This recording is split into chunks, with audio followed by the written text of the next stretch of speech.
ਰੂਸ ਦੇ ਜਿਹੜੇ ਰਾਸ਼ਟਰਪਤੀ ਆ ਵਲਾਦੀਮੀਰ ਪੁਤਿਨ, ਉਹਨਾਂ ਨੇ ਪੱਛਮੀ ਮੁਲਕਾਂ ਨੂੰ ਇਹ ਦਰਸਾਉਣ ਦਾ ਯਤਨ ਕਰਿਆ ਬ੍ਰਿਕਸ ਰਾਹੀਂ ਵੀ ਮੈਂ ਹਾਲੇ ਜਿਉਂਦਾ, ਮੈਂ ਮਰਿਆ ਨਹੀਂ, ਹਨਾ। ਪਰ ਮੈਨੂੰ ਇਹ ਲੱਗਦਾ ਹੈਗਾ ਵੀ ਉਹ ਇੱਕ ਤਰ੍ਹਾਂ ਨਾਲ ਉਹ ਕਲੋਜ਼ਡ ਸੁਸਾਇਟੀਜ਼ ਆ ਸਾਰੀਆਂ, ਤੁਸੀਂ ਦੇਖੋ ਹਨਾ, ਜਿਹੜੀਆਂ ਉੱਥੇ ਇਕੱਠੀਆਂ ਹੋਈਆਂ ਨਾ, ਹਨਾ, ਵੀ ਉਹ ਓਪਨ ਡੈਮੋਕ੍ਰੇਸੀਜ਼ ਕੋਈ ਵੀ ਨਹੀਂ ਹੈਗੀਆਂ ਜਿਹੜੀਆਂ ਬ੍ਰਿਕਸ ਨਾਲ ਜੁੜੀਆਂ ਹੋਈਆਂ ਹੈਗੀਆਂ ਨੇ। ਉਹ ਇਹ ਇੱਕ ਤਰ੍ਹਾਂ ਨਾਲ ਕਲੋਜ਼ਡ ਸੁਸਾਇਟੀ ਦਾ ਜਾਂ ਕਲੋਜ਼ਡ ਇਕੋਨਮੀ ਦਾ ਜਾਂ ਕਲੋਜ਼ਡ ਮੁਲਕਾਂ ਦਾ ਇੱਕ ਸਮੇਲਨ ਆ। ਜੇ ਆਪਾਂ ਇਹਨੂੰ ਇਹ ਕਹੀਏ ਵੀ ਡੱਡੂਆਂ ਦੀ ਪੰਸੇਰੀ ਆ, ਜਿੱਦਾਂ ਆਪਾਂ ਪੰਜਾਬੀ ਵਿੱਚ ਕਹਿੰਦੇ ਹੈਗੇ ਨਾ, ਇਹ ਜ਼ੀਰੋਆਂ ਇਕੱਠੀਆਂ ਹੋਈਆਂ, ਵੀ ਸਿਫਰਾਂ ਜਿੰਨੀਆਂ ਮਰਜ਼ੀ ਇਕੱਠੀਆਂ ਹੋ ਜਾਣ, ਮੈਨੂੰ ਲੱਗਦਾ ਵੀ ਜਦੋਂ ਤੱਕ ਏਕਾ ਨਹੀਂ ਲੱਗਦਾ, ਸੋ ਏਕਾ ਹੈਗਾ ਜਿਹੜਾ ਉਹ ਵੈਸਟ ਦੀਆਂ ਇਕੋਨਮੀਜ਼ ਨਹੀਂ ਲਾਉਣਾ ਹੈਗਾ ਉਹਨਾਂ ਨੂੰ। ਦੂਜਾ, ਜਿਹੜੇ ਅੱਜ ਇਹ ਕਹਿ ਕੇ ਦਿਖਾ ਰਹੇ ਆ ਨਾ ਵੈਸਟ ਨੂੰ, ਸ਼ਾਇਦ ਅੱਖਾਂ ਦਿਖਾਉਣ ਦੀ ਵੀ ਕੋਸ਼ਿਸ਼ ਕਰਦੇ ਹੈਗੇ ਆ ਵੀ ਅਸੀਂ ਤੁਹਾਡਾ ਬਹੁਤ ਕੁਝ ਨੁਕਸਾਨ ਕਰ ਸਕਦੇ ਆ, ਉਹਨਾਂ ਨੇ ਆਪਸ ਵਿੱਚ ਕਦੋਂ ਲੜ ਪੈਣਾ ਤੇ ਇੱਕ ਦੂਜੇ ਦਾ ਗਲ ਕਦੋਂ ਉਹਨਾਂ ਨੇ ਵੱਢਣ ਲੱਗ ਜਾਣਾ, ਇਹ ਵੀ ਕੁਝ ਨਹੀਂ ਪਤਾ। ਕਿਉਂਕਿ ਉਹ ਵੈਲਿਊ ਬੇਸਡ ਡੈਮੋਕ੍ਰੇਸੀਜ਼ ਜਾਂ ਵੈਲਿਊ ਬੇਸਡ ਇਕੋਨਮੀਜ਼ ਨਹੀਂ ਹੈਗੀਆਂ। ਇੰਡੀਆ ਕਹਿ ਰਿਹਾ ਵੀ ਮੈਂ 5ਵੀਂ ਇਕੋਨਮੀ ਬਣਨ ਜਾ ਰਿਹਾ ਹੈਗਾ, ਇਸ ਵੇਲੇ 5ਵੀਂ ਇਕੋਨਮੀ ਜਰਮਨੀ ਆ, ਉਹਦੀ $5 ਟ੍ਰਿਲੀਅਨ ਆ ਉਹਦੀ GDP, ਹਨਾ। ਜਰਮਨੀ ਦੀ ਆਬਾਦੀ 8.5 ਕਰੋੜ ਆ। ਇੱਥੇ 8 ਕਰੋੜ ਦੀ ਆਬਾਦੀ ਵਾਲਾ ਜਰਮਨੀ ਆ ਜਿਹੜਾ ਉਹ 5 ਟ੍ਰਿਲੀਅਨ ਦੀ ਇਕੋਨਮੀ ਲਈ ਬੈਠਾ ਹੈ। ਕਿੱਥੇ 1.5 ਬਿਲੀਅਨ ਦੀ ਆਬਾਦੀ ਵਾਲੇ ਬੰਦੇ ਕੋਲ ਉਹ 5 ਟ੍ਰਿਲੀਅਨ ਦੀ ਇਕੋਨਮੀ ਆਉਣੀ ਆ। ਚਾਹੇ $10 ਬਿਲੀਅਨ ਵੀ, $10 ਟ੍ਰਿਲੀਅਨ ਵੀ ਹੋ ਜੇ, ਫਿਰ ਵੀ ਪਰ ਕੈਪੀਟਾ ਇਨਕਮ $2000 ਹੋਊਗੀ।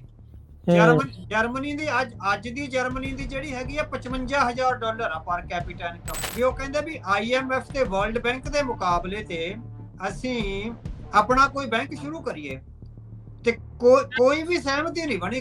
ਕੌਣ ਜ਼ਿੰਮੇਵਾਰੀ ਲਊਗਾ ਮੈਨੂੰ ਦੱਸੋ? ਕੋਈ ਵੀ ਮੁਲਕ ਜ਼ਿੰਮੇਵਾਰੀ ਲੈਣ ਨੂੰ ਤਿਆਰ ਨਹੀਂ। ਉਹ ਬੈਂਕ ਕੋਲਾਪਸ ਹੋ ਗਿਆ, ਉਹਦਾ ਬੇਲ ਆਊਟ ਕੌਣ ਕਰੂਗਾ? ਜਿਹੜਾ ਡਾਲਰ ਹੈ, ਜੇ ਉਹਦੀ ਸੁਪਰੀਮੇਸੀ ਆ, ਉਹ ਡਾਲਰ ਇੱਕ ਇਕੋਨਮੀ ਨਹੀਂ ਹੈ, ਇੱਕ ਸਿਵਲਾਈਜੇਸ਼ਨ ਹੈ। ਡਾਲਰ ਇੱਕ ਸਿਵਲਾਈਜੇਸ਼ਨ ਨੂੰ ਰਿਪਰੈਜ਼ੈਂਟ ਕਰਦਾ, ਉਹ ਕੱਲੀ ਇਕੋਨਮੀ ਜਾਂ ਪੈਸੇ ਨਹੀਂ ਹੈ। ਜੇ ਪੈਸੇ ਹੁੰਦੇ ਤਾਂ ਰੂਬਲ ਵੀ ਉਨਾ ਹੀ ਮਹਿੰਗਾ ਹੁੰਦਾ, ਭਾਰਤ ਦਾ ਇੰਡੀਆ ਵੀ ਉਨਾ ਹੀ ਮਹਿੰਗਾ ਹੁੰਦਾ, ਤੇ ਯੂਆਨ ਵੀ ਉਨਾ ਹੀ ਮਹਿੰਗਾ ਹੁੰਦਾ।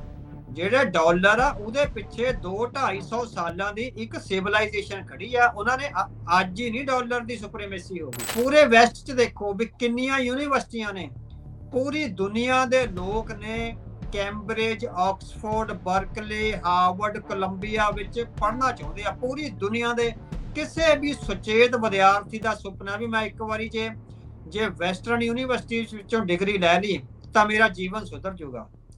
ਦੱਸੋ, ਜਿਹੜੇ ਬ੍ਰਿਕਸ ਕੰਟਰੀਜ਼ ਆ ਉਹਨਾਂ ਵਿੱਚੋਂ ਕਿਸੇ ਵੀ ਯੂਨੀਵਰਸਿਟੀ ਵਿੱਚ ਕੋਈ ਸਟੂਡੈਂਟ ਜਾਣਾ ਚਾਹੁੰਦਾ ਹੋਵੇ ਦੁਨੀਆ ਦਾ? ਪੂਰੀ ਦੁਨੀਆ ਵਿੱਚ ਹਵਾਈ ਜਹਾਜ਼ ਬਣਾਉਣ ਵਾਲੀਆਂ 2 ਕੰਪਨੀਆਂ ਨੇ, ਇੱਕ 에ਅਰਬਸ ਹੈ ਤੇ ਇੱਕ ਬੋਇੰਗ ਆ। ਦੋਵੇਂ ਵੈਸਟ ਕੋਲ ਹੈ। ਮੈਂ ਜਿੰਨਾ ਕੁ ਵੈਸਟ ਨੂੰ ਜਾਣਦਾ ਵੀ 100 ਸਾਲਾਂ ਤੱਕ ਉਹਨੂੰ ਕੋਈ ਚੁਣੌਤੀ ਨਹੀਂ ਦੇ ਸਕਦਾ। ਵੈਸਟਰਨ ਜਿਸ ਤਰ੍ਹਾਂ ਜਿਹੜੀਆਂ ਵੈਲਿਊ ਬੇਸਡ ਡੈਮੋਕ੍ਰੇਸੀ ਆ ਤੇ ਵੈਸਟ ਦੀ ਜਿਹੜੀ ਇਕੋਨਮੀ ਹੈਗੀ ਆ, ਇਹਨੂੰ ਦੇਖ ਲੈਣਾ, ਸਾਰੇ ਲਾ ਕੇ ਦੇਖ ਲੈਣਾ। ਹੁਣ ਜਿਹੜਾ ਸਵਿਫਟ ਪੇਮੈਂਟ ਸਿਸਟਮ ਆ, it is one of the safest and securest payment system in the world. ਉਹ ਜਸਟ ਇਹੀ ਨਹੀਂ ਹੈਗਾ ਵੀ ਪੈਸਾ ਉਧਰੋਂ ਉਧਰ ਹੁੰਦਾ, ਪੈਸਾ ਇਲੀਗਲ ਇਧਰੋਂ ਉਧਰ ਨਾ ਹੋਵੇ, ਉਹਦੀ ਜ਼ਿੰਮੇਵਾਰੀ ਆ ਵੈਸਟਰਨ ਪਾਵਰਸ। ਨਰਿੰਦਰ ਮੋਦੀ ਉੱਥੇ ਬ੍ਰਿਕਸ ਵਿੱਚ ਜਾ ਕੇ ਹੀ ਕਹਿ ਰਹੇ ਆ ਵੀ ਅਸੀਂ ਵੈਸਟਰਨ ਇਕੋਨਮੀਜ਼ ਨੂੰ, ਵੈਸਟਰਨ ਢਾਂਚੇ ਨੂੰ ਤੇ ਵੈਸਟਰਨ ਵੇ ਆਫ ਲਾਈਫ ਤੇ ਵਰਲਡ ਆਰਡਰ ਨੂੰ ਚੁਣੌਤੀ ਨਹੀਂ ਦੇ ਰਹੇ। ਭਾਰਤ ਦਾ ਇਹ ਬਿਆਨ ਹੈ ਵੀ ਇਹ ਨਾ ਸਮਝਿਆ ਜਾਵੇ ਅਸੀਂ ਵੈਸਟਰਨ ਆਰਡਰ ਨੂੰ ਚੁਣੌਤੀ ਦੇ ਰਹੇ। ਭਾਰਤ ਹੁਣ ਦੋਵੇਂ ਪਾਸੇ ਪੈਰ ਰੱਖਣ ਦੀ ਕੋਸ਼ਿਸ਼ ਕਰ ਰਹੇ। ਸਿਵਲਾਈਜ਼ਡ ਹੋ ਸਕਦੇ ਆ, ਪਰ ਤੁਸੀਂ ਹੋਣਾ ਵੀ ਚਾਹੁੰਦੇ ਹੋ ਜਾਂ ਨਹੀਂ ਚਾਹੁੰਦੇ, ਇਹ ਸਵਾਲ ਸਭ ਤੋਂ ਵੱਡਾ ਨਾ। ਤੁਸੀਂ ਸਿਵਲਾਈਜੇਸ਼ਨ ਨੂੰ ਐਮਬਰੇਸ ਕਰਨਾ ਚਾਹੁੰਦੇ ਹੋ, ਉਹਨੂੰ ਗਲ ਨਾਲ ਵੀ ਲਾਉਣਾ ਚਾਹੁੰਦੇ ਹੋ ਜਾਂ ਨਹੀਂ? ਪਿਛਲੇ ਦਿਨਾਂ ਦੇ ਵਿੱਚ ਕੈਨੇਡਾ ਦੇ ਦੁਆਰਾ ਸਿੱਧਾ ਭਾਰਤ ਦੇ ਹੋਮ ਮਿਨਿਸਟਰ ਦੇ ਉੱਤੇ ਉਂਗਲ ਚੱਕ ਦੇਣਾ, ਦੋਸ਼ ਲਾਉਣਾ ਵੀ ਜੋ ਕੈਨੇਡਾ ਦੇ ਵਿੱਚ ਸਿੱਖ ਲੀਡਰਾਂ ਦੇ ਖਿਲਾਫ ਚੱਲ ਰਿਹਾ ਸੀ, ਇਹ ਇਸ਼ਾਰੇ ਉੱਥੋਂ ਜਿਹੜੇ ਆ ਅਮਿਤ ਸ਼ਾਹ ਵੱਲੋਂ ਮਿਲ ਰਹੇ ਸੀ। ਜਿਹੜਾ ਭਾਰਤ ਦਾ ਹੋਮ ਮਿਨਿਸਟਰ ਆ, ਉਹ ਸਾਰੇ ਹਮਲਿਆਂ ਪਿੱਛੇ ਹੁਣ ਉਹਨਾਂ ਨੇ, ਕਿਉਂਕਿ ਬਹੁਤ ਡੀਪ ਸਾਰੀ ਜਿਹੜੀ ਇਨਵੈਸਟੀਗੇਸ਼ਨ ਕਰੀ ਆ ਭਾਈ ਨਿੱਜਰ ਦੇ ਕਤਲ ਵਾਲੀ ਤੇ ਜਿਹੜਾ ਅਮਰੀਕਾ ਵਿੱਚ ਜਿਹੜਾ ਪਲਾਟ ਹੋਇਆ ਸੀ, ਸੋ ਉਹਨਾਂ ਕੋਲ ਬਹੁਤ ਸਾਰੇ ਇਨਪੁਟਸ ਹੋਣਗੇ। ਸੋ ਦੇ ਆਰ ਸੋ ਕੈਪੇਬਲ ਵੀ ਉਹ ਭਾਰਤ ਦੇ ਪ੍ਰਾਈਮ ਮਿਨਿਸਟਰ ਤੇ ਜਿਹੜਾ ਗ੍ਰਹਿ ਮੰਤਰੀ ਆ ਉਹਦੇ ਟੈਲੀਫੋਨ ਨੂੰ ਉਹ ਬ੍ਰੇਕ ਕਰ ਸਕਦੇ ਹੈਗੇ। ਇਹ 10 ਕੁ ਸਾਲ ਪਹਿਲਾਂ ਹੀ ਹੋਇਆ ਸੀਗਾ। ਐਂਗੇਲਾ ਮਰਕਲ ਆ ਜਿਹੜੀ ਜਰਮਨ ਦੀ ਚਾਂਸਲਰ ਆ, ਉਹਦਾ ਫੋਨ ਆ ਜਿਹੜਾ CIA ਦਾ ਜਿਹੜਾ ਫਰੈਂਕਫਰਟ ਵਾਲਾ ਸਟੇਸ਼ਨ ਆ ਉਹਨੇ ਬ੍ਰੇਕ ਕਰਿਆ ਸੀ। ਪੰਜਾਬੀ ਰੇਡੀਓ USA ਸੁਣ ਰਹੇ ਸਾਰੇ ਹੀ ਸਰੋਤੇ, ਦੇਖ ਰਹੇ ਸਾਰੇ ਹੀ ਦਰਸ਼ਕਾਂ ਨੂੰ ਜੀ ਆਇਆਂ ਨੂੰ। ਵਾਹਿਗੁਰੂ ਜੀ ਕਾ ਖਾਲਸਾ, ਵਾਹਿਗੁਰੂ ਜੀ ਕੀ ਫਤਿਹ। ਆਪਣੇ ਨਾਲ ਸੀਨੀਅਰ ਪੱਤਰਕਾਰ ਜਰਨਲਿਸਟ ਅਵਤਾਰ ਸਿੰਘ ਜੀ ਜੁੜ ਚੁੱਕੇ ਆ। ਉਹਨਾਂ ਦੇ ਨਾਲ ਅੱਜ ਜਿਹੜੀ ਬੜੇ ਹੀ ਅਹਿਮ ਵਿਸ਼ੇ ਦੇ ਉੱਤੇ ਗੱਲਬਾਤ ਕਰਦੇ ਆ। ਜੋ ਬ੍ਰਿਕਸ ਦਾ ਇਸ ਟਾਈਮ ਸੰਮੇਲਨ ਹੋਇਆ ਸੀ ਕੁਝ ਵੀਕ ਪਹਿਲਾਂ ਰੂਸ ਦੇ ਵਿੱਚ, ਉਸ ਦੇ ਵਿੱਚ ਕੀ ਸੀਗਾ, ਕੀ ਨਿਕਲਿਆ ਤੇ ਕੀ ਉਸ ਦੇ ਸਿੱਟੇ ਆ, ਤੇ ਜੋ ਅਮਰੀਕਾ ਕੈਨੇਡਾ ਦੇ ਵਿੱਚ ਭਾਰਤ ਨੂੰ ਲੈ ਕੇ ਜੋ ਨਾਲ ਦੇ ਨਾਲ ਚੱਲ ਰਿਹਾ ਆ, ਉਸ ਦੇ ਬਾਰੇ ਵੀ ਆਪਾਂ ਅਹਿਮ ਜਿਹੜੀਆਂ ਗੱਲਾਂ ਆ ਉਹ ਕਰਾਂਗੇ। ਸਭ ਤੋਂ ਪਹਿਲਾਂ ਜੀ ਆਇਆਂ ਨੂੰ ਆਖਦੇ ਆ ਅਵਤਾਰ ਸਿੰਘ ਜੀ, ਜੀ ਆਇਆਂ ਨੂੰ। ਵਾਹਿਗੁਰੂ ਜੀ ਕਾ ਖਾਲਸਾ, ਵਾਹਿਗੁਰੂ ਜੀ ਕੀ ਫਤਿਹ। ਵਾਹਿਗੁਰੂ ਜੀ ਕੀ ਫਤਿਹ ਜੀ। ਸੋ ਸ਼ੁਰੂਆਤ ਆਪਾਂ ਕਜ਼ਾਨ ਤੋਂ ਕਰ ਲੈਂਦੇ ਆ, ਰੂਸ ਤੋਂ, ਜਿੱਥੇ ਬ੍ਰਿਕਸ ਦਾ ਬੀਤੇ ਦਿਨੀ ਸੰਮੇਲਨ ਹੋਇਆ। ਤੁਸੀਂ ਇਸ ਪੂਰੇ ਸੰਮੇਲਨ ਨੂੰ ਕਿਸ ਤਰੀਕੇ ਨਾਲ ਦੇਖਦੇ ਆ? ਹਾਂਜੀ, ਸੋ ਕਾਫੀ ਉਹਨਾਂ ਨੇ ਮੀਡੀਆ ਨੇ ਵੀ ਕਵਰੇਜ ਕਰੀ ਹੈਗੀ। ਕਾਫੀ ਆਪਾਂ ਕਹਿ ਸਕਦੇ ਆ ਵੀ ਚਮਕ ਦਮਕ ਨਾਲ ਜਿਹੜਾ ਬ੍ਰਿਕਸ ਦਾ ਇਹ ਸੰਮੇਲਨ ਉਹਨਾਂ ਨੇ ਰੂਸ ਦੇ ਇੱਕ ਸ਼ਹਿਰ ਆ ਕਜ਼ਾਨ ਉਹਦੇ ਵਿੱਚ ਕਰਵਾਇਆ। ਤੇ ਕਾਫੀ ਜ਼ਿਆਦਾ ਜਿਹੜੇ ਮੁਲਕ ਨੇ, ਲਗਭਗ 36 ਦੇ ਕਰੀਬ ਮੁਲਕ ਦੱਸਿਆ ਜਾਂਦਾ ਵੀ ਉਹਦੇ ਵਿੱਚ ਸ਼ਾਮਲ ਹੋਣ ਲਈ ਉਹਨਾਂ ਦੇ ਜਿਹੜੇ ਮੁਖੀ ਸੀਗੇ ਉਹ ਆਏ ਹੈਗੇ ਆ। ਖਾਸ ਕਰਕੇ ਜੇ ਚਾਈਨਾ ਨਾਲ ਸੰਬੰਧਿਤ ਜਿਹੜੀਆਂ ਫੇਸਬੁੱਕ ਪਲੇਟਫਾਰਮਸ ਆ, ਟਿਕਟੌਕ ਤੇ ਹੋਰ, ਉਹਦੇ ਵਿੱਚ ਕਾਫੀ ਜ਼ਿਆਦਾ ਖਬਰਾਂ ਪਲਾਂਟਡ ਕੀਤੀਆਂ ਗਈਆਂ। ਸੋ ਰਸ਼ੀਆ ਦੇ ਹੈਗੇ ਉਹਨਾਂ ਤੇ ਵੀ ਪਲਾਂਟ ਹੋਈਆਂ ਹੈਗੀਆਂ। ਸੋ ਬੇਸਿਕਲੀ ਅਸਲ 'ਚ ਜਿਸ ਤਰ੍ਹਾਂ ਜੇ ਮੈਂ ਸਮਝਾਂ ਤਾਂ ਮੈਨੂੰ ਇਹ ਲੱਗਦਾ ਵੀ ਸਿਰਫ ਇਹ ਰੂਸ ਦੇ ਜਿਹੜੇ ਰਾਸ਼ਟਰਪਤੀ ਆ ਵਲਾਦੀਮੀਰ ਪੁਤਿਨ, ਉਹਨਾਂ ਨੇ ਪੱਛਮੀ ਮੁਲਕਾਂ ਨੂੰ ਇਹ ਦਰਸਾਉਣ ਦਾ ਯਤਨ ਕਰਿਆ ਬ੍ਰਿਕਸ ਰਾਹੀਂ ਵੀ ਮੈਂ ਹਾਲੇ ਜਿਉਂਦਾ, ਮੈਂ ਮਰਿਆ ਨਹੀਂ, ਹਨਾ। ਸੋ ਉਹਨਾਂ ਨੇ ਇੱਕ ਇਹ ਸੰਦੇਸ਼ ਦੇਣ ਦਾ ਕੋਸ਼ਿਸ਼ ਕਰਿਆ ਵੀ ਜਿਹੜਾ ਤੁਸੀਂ ਮੈਨੂੰ ਕਹਿੰਦੇ ਸੀ ਵੀ ਮੈਂ ਤੁਹਾਨੂੰ ਆਈਸੋਲੇਟ ਕਰ ਦੂੰਗਾ, ਵੀ ਮੈਂ ਆਈਸੋਲੇਸ਼ਨ 'ਚ ਨਹੀਂ ਗਿਆ, ਮੇਰੇ ਨਾਲ ਬਹੁਤ ਸਾਰੇ ਬੰਦੇ ਆ ਜਿਹੜੇ ਖੜੇ ਹੈਗੇ ਆ, ਹਨਾ। ਉਹਨਾਂ ਦਾ ਜਿਹੜਾ ਮੇਨ ਮਕਸਦ ਆ ਜਿਹੜਾ ਮੈਨੂੰ ਲੱਗਿਆ ਵੀ ਉਹ ਇਹੀ ਸੀ ਵੀ ਵੈਸਟ ਨੂੰ ਜਿਹੜਾ ਉਹਨਾਂ ਨੇ ਸੰਦੇਸ਼ ਦੇਣਾ ਸੀਗਾ। ਬਾਕੀ ਜਿਹੜਾ ਹੈਗਾ ਵੀ ਜਿੰਨੇ ਵੀ ਮੁਲਕ ਉੱਥੇ ਆਏ ਨੇ, ਸੋ ਉਹਨਾਂ ਦੀ ਜੇ ਆਪਾਂ ਕਾਰਗੁਜ਼ਾਰੀ ਕਰੀਏ, ਬੇਸ਼ੱਕ ਮੀਡੀਆ 'ਚ ਖਬਰਾਂ ਉਡਾਈਆਂ ਜਾ ਰਹੀਆਂ ਨੇ ਵੀ 42% ਆਫ ਟੋਟਲ ਜਿਹੜੀ ਗਲੋਬਲ GDP ਆ ਉਹ ਇਹਨਾਂ ਮੁਲਕਾਂ ਕੋਲ ਹੈਗੀ ਆ। ਹੋਰ ਸਾਰਾ ਬਹੁਤ ਸਾਰਾ ਡਾਟਾ ਹੈਗਾ ਜਿਹੜਾ ਉਹ ਲੈ ਕੇ ਆਂਦਾ ਹੈਗਾ। ਪਰ ਮੈਨੂੰ ਇਹ ਲੱਗਦਾ ਹੈਗਾ ਵੀ ਉਹ ਇੱਕ ਤਰ੍ਹਾਂ ਨਾਲ ਉਹ ਕਲੋਜ਼ਡ ਸੁਸਾਇਟੀਜ਼ ਆ ਸਾਰੀਆਂ, ਤੁਸੀਂ ਦੇਖੋ, ਹਨਾ, ਜਿਹੜੀਆਂ ਉੱਥੇ ਇਕੱਠੀਆਂ ਹੋਈਆਂ ਨਾ, ਹਨਾ, ਵੀ ਉਹ ਓਪਨ ਡੈਮੋਕ੍ਰੇਸੀਜ਼ ਕੋਈ ਵੀ ਨਹੀਂ ਹੈਗੀਆਂ ਜਿਹੜੀਆਂ ਬ੍ਰਿਕਸ ਨਾਲ ਜੁੜੀਆਂ ਹੋਈਆਂ ਹੈਗੀਆਂ ਨੇ। ਸੋ ਜਿਸ ਕਿਸਮ ਦਾ ਇੱਕ ਕਲੋਜ਼ਡ ਸੁਸਾਇਟੀ, ਉਹਨਾਂ ਦੀ ਇੰਟਰਨਲ ਉਹ ਇੱਕ ਦੂਜੇ ਤੋਂ ਵੀ ਕਲੋਜ਼ ਨੇ, ਓਪਨਨੈਸ ਉਹਨਾਂ ਵਿੱਚ ਨਹੀਂ ਹੈ। ਇੰਡੀਆ ਕਲੋਜ਼ਡ ਆ, ਰਸ਼ੀਆ ਕਲੋਜ਼ਡ ਆ, ਚਾਈਨਾ ਕਲੋਜ਼ਡ ਆ, ਫਿਰ ਹੁਣ ਇਥੋਪੀਆ, ਜ਼ਿੰਬਾਬਵੇ ਜਾਂ UAE ਤੇ ਦੁਬਈ ਆ ਜਿਹੜੀਆਂ, ਹਨਾ, ਇਹ ਤੁਸੀਂ ਦੇਖੋ ਵੀ ਕੋਈ ਵੀ ਕੰਟਰੀ ਹੈਗੀ ਆ ਜਿਹੜੀਆਂ ਇਹਦੇ ਵਿੱਚ ਸ਼ਾਮਲ ਹੋਈਆਂ। ਵੈਨਜ਼ੂਏਲਾ ਸੀਗਾ, ਬ੍ਰਾਜ਼ੀਲ ਆ, ਬ੍ਰਾਜ਼ੀਲ ਵੀ ਇੱਕ ਓਪਨ ਡੈਮੋਕ੍ਰੇਸੀ ਨਹੀਂ ਹੈਗੀ, ਹਨਾ। ਸੋ ਇਹ ਇੱਕ ਤਰ੍ਹਾਂ ਨਾਲ ਕਲੋਜ਼ਡ ਸੁਸਾਇਟੀ ਦਾ ਜਾਂ ਕਲੋਜ਼ਡ ਇਕੋਨਮੀ ਦਾ ਜਾਂ ਕਲੋਜ਼ਡ ਮੁਲਕਾਂ ਦਾ ਇੱਕ ਸੰਮੇਲਨ ਆ। ਜੇ ਆਪਾਂ ਇਹਨੂੰ ਇਹ ਕਹੀਏ ਵੀ ਡੱਡੂਆਂ ਦੀ ਪੰਸੇਰੀ ਆ, ਜਿੱਦਾਂ ਆਪਾਂ ਪੰਜਾਬੀ ਵਿੱਚ ਕਹਿੰਦੇ ਹੈਗੇ ਨਾ, ਇਹ ਜ਼ੀਰੋਆਂ ਇਕੱਠੀਆਂ ਹੋਈਆਂ, ਵੀ ਸਿਫਰਾਂ ਜਿੰਨੀਆਂ ਮਰਜ਼ੀ ਇਕੱਠੀਆਂ ਹੋ ਜਾਣ, ਮੈਨੂੰ ਲੱਗਦਾ ਵੀ ਜਦੋਂ ਤੱਕ ਏਕਾ ਨਹੀਂ ਲੱਗਦਾ, ਸੋ ਏਕਾ ਹੈਗਾ ਜਿਹੜਾ ਉਹ ਵੈਸਟ ਦੀਆਂ ਇਕੋਨਮੀਜ਼ ਨਹੀਂ ਲਾਉਣਾ ਹੈਗਾ ਉਹਨਾਂ ਨੂੰ। ਜੇ ਇਹਨਾਂ ਮੁਲਕਾਂ ਦੀਆਂ ਇਕੋਨਮੀਜ਼ ਚੱਲ ਵੀ ਰਹੀਆਂ, ਹੁਣ ਜੇ ਚਾਈਨਾ ਦੀ ਇਕੋਨਮੀ ਚੱਲ ਰਹੀ ਹੈਗੀ ਆ, ਉਹ ਬਹੁਤ ਬੁਰੀ ਤਰ੍ਹਾਂ ਡਿਪੈਂਡੈਂਟ ਹੈਗਾ ਵੈਸਟਰਨ ਜਿਹੜੀ ਹੈਗੀ ਆ ਇਕੋਨਮੀਜ਼ ਤੇ, ਹਨਾ। ਉਹਦਾ ਬਹੁਤਾ ਜਿਹੜਾ ਪ੍ਰੋਡਕਟ ਹੈਗਾ ਉਹ ਵੈਸਟ ਵਿੱਚ ਵਿਕਦਾ ਹੈਗਾ। ਸੋ ਵੈਸਟ ਕੋਲ ਇੰਨੀ ਪਾਵਰ ਹੈਗੀ ਆ ਵੀ ਉਹ ਕਦੇ ਵੀ ਜੇ ਇੱਕ ਦਿਨ ਵੀ ਡੱਕਾ ਲਾਤਾ ਵੈਸਟ ਨੇ, ਤਾਂ ਉਹਦੀ ਸਾਰੀ ਜਿਹੜੀ ਮੈਨੂਫੈਕਚਰਿੰਗ ਹੱਬ ਆ ਉਹ ਜੇ ਦਿਨਾਂ ਵਿੱਚ ਨਹੀਂ ਤਾਂ ਘੱਟੋ ਘੱਟ ਮਹੀਨੇ ਵਿੱਚ ਤਾਂ ਢਹਿ ਹੋ ਸਕਦੀ ਹੈਗੀ ਆ, ਹਨਾ। ਸੋ ਐਨੀ ਇੰਟਰਡਿਪੈਂਡੈਂਟ ਆ ਜਿਹੜੀਆਂ ਇਕੋਨਮੀ। ਸੋ ਸਾਰੀਆਂ ਉਹ ਕਲੋਜ਼ਡ ਸੁਸਾਇਟੀ ਆ, ਸਿਵਲਾਈਜ਼ਡ ਡੈਮੋਕ੍ਰੇਸੀਜ਼ ਨਹੀਂ ਹੈਗੀਆਂ। ਉਹ ਇਹ ਹੈਗਾ ਵੀ ਜਿਹੜੀ ਉਹ ਡੱਡੂਆਂ ਦੀ ਪੰਸੇਰੀ ਆ, ਇੱਕ ਤਾਂ ਉਹ ਖਿੰਡਣੀ ਬਹੁਤ ਜਲਦੀ ਆ, ਦੂਜਾ ਜਿਹੜੇ ਅੱਜ ਇਹ ਕਹਿ ਕੇ ਦਿਖਾ ਰਹੇ ਆ ਨਾ ਵੈਸਟ ਨੂੰ, ਸ਼ਾਇਦ ਅੱਖਾਂ ਦਿਖਾਉਣ ਦੀ ਵੀ ਕੋਸ਼ਿਸ਼ ਕਰਦੇ ਹੈਗੇ ਆ ਵੀ ਅਸੀਂ ਤੁਹਾਡਾ ਬਹੁਤ ਕੁਝ ਨੁਕਸਾਨ ਕਰ ਸਕਦੇ ਆ, ਉਹਨਾਂ ਨੇ ਆਪਸ ਵਿੱਚ ਕਦੋਂ ਲੜ ਪੈਣਾ ਤੇ ਇੱਕ ਦੂਜੇ ਦਾ ਗਲ ਕਦੋਂ ਉਹਨਾਂ ਨੇ ਵੱਢਣ ਲੱਗ ਜਾਣਾ, ਇਹ ਵੀ ਕੁਝ ਨਹੀਂ ਪਤਾ। ਕਿਉਂਕਿ ਉਹ ਵੈਲਿਊ ਬੇਸਡ ਡੈਮੋਕ੍ਰੇਸੀਜ਼ ਜਾਂ ਵੈਲਿਊ ਬੇਸਡ ਇਕੋਨਮੀਜ਼ ਨਹੀਂ ਹੈਗੀਆਂ। ਸੋ ਹੁਣ ਵੈਲਿਊ ਬੇਸਡ ਤੁਸੀਂ ਇੰਡੀਆ ਦੀ ਇਕੋਨਮੀ ਨੂੰ ਦੇਖੋ, ਜਾਂ ਚਾਈਨਾ ਦੀ ਇਕੋਨਮੀ ਨੂੰ ਦੇਖੋ, ਜਾਂ ਰੂਸ ਦੀ ਦੇਖੋ, UAE ਦੀ ਦੇਖੋ, ਬ੍ਰਾਜ਼ੀਲ ਜਾਂ ਵੈਨਜ਼ੂਏਲਾ ਦੀ। ਹੁਣ ਇੰਡੀਆ ਕਹਿ ਰਿਹਾ ਵੀ ਮੈਂ 5ਵੀਂ ਇਕੋਨਮੀ ਬਣਨ ਜਾ ਰਿਹਾ ਹੈਗਾ। ਇਸ ਵੇਲੇ 5ਵੀਂ ਇਕੋਨਮੀ ਜਰਮਨੀ ਆ, ਉਹਦੀ $5 ਟ੍ਰਿਲੀਅਨ ਆ ਉਹਦੀ GDP, ਹਨਾ। ਜਰਮਨੀ ਦੀ ਆਬਾਦੀ 8.5 ਕਰੋੜ ਆ। ਹੁਣ ਜੇ 8.5 ਕਰੋੜ ਦੀ ਆਬਾਦੀ ਵਾਲਾ ਜਰਮਨੀ 5 ਟ੍ਰਿਲੀਅਨ ਦੀ ਇਕਨੋਮੀ ਲਈ ਫਿਰਦਾ ਹੈ, ਉਹਦੀ ਫਿਰ ਜਿਹੜੀ ਪਰ ਕੈਪੀਟਾ ਇਨਕਮ ਆ ਉਹ ਦੇਖੋ ਕਿੰਨੀ ਹੋਊਗੀ। ਹੁਣ ਜਦੋਂ 5 ਟ੍ਰਿਲੀਅਨ ਦੀ ਇਕਨੋਮੀ ਇੰਡੀਆ ਦੀ ਹੋ ਜਾਣੀ ਆ, ਉਹਦੀ 1.5 ਬਿਲੀਅਨ ਤੱਕ ਆਬਾਦੀ ਪਹੁੰਚਣ ਵਾਲੀ ਆ। ਠੀਕ ਹੈ ਨਾ। ਕਿੱਥੇ 8 ਕਰੋੜ ਦੀ ਆਬਾਦੀ ਵਾਲਾ ਜਰਮਨੀ ਆ ਜਿਹੜਾ, ਉਹ 5 ਟ੍ਰਿਲੀਅਨ ਦੀ ਇਕਨੋਮੀ ਲਈ ਬੈਠਾ ਹੈ। ਕਿੱਥੇ 1.5 ਬਿਲੀਅਨ ਦੀ ਆਬਾਦੀ ਵਾਲੇ ਬੰਦੇ ਕੋਲ ਉਹ 5 ਟ੍ਰਿਲੀਅਨ ਦੀ ਇਕਨੋਮੀ ਆਉਣੀ ਆ।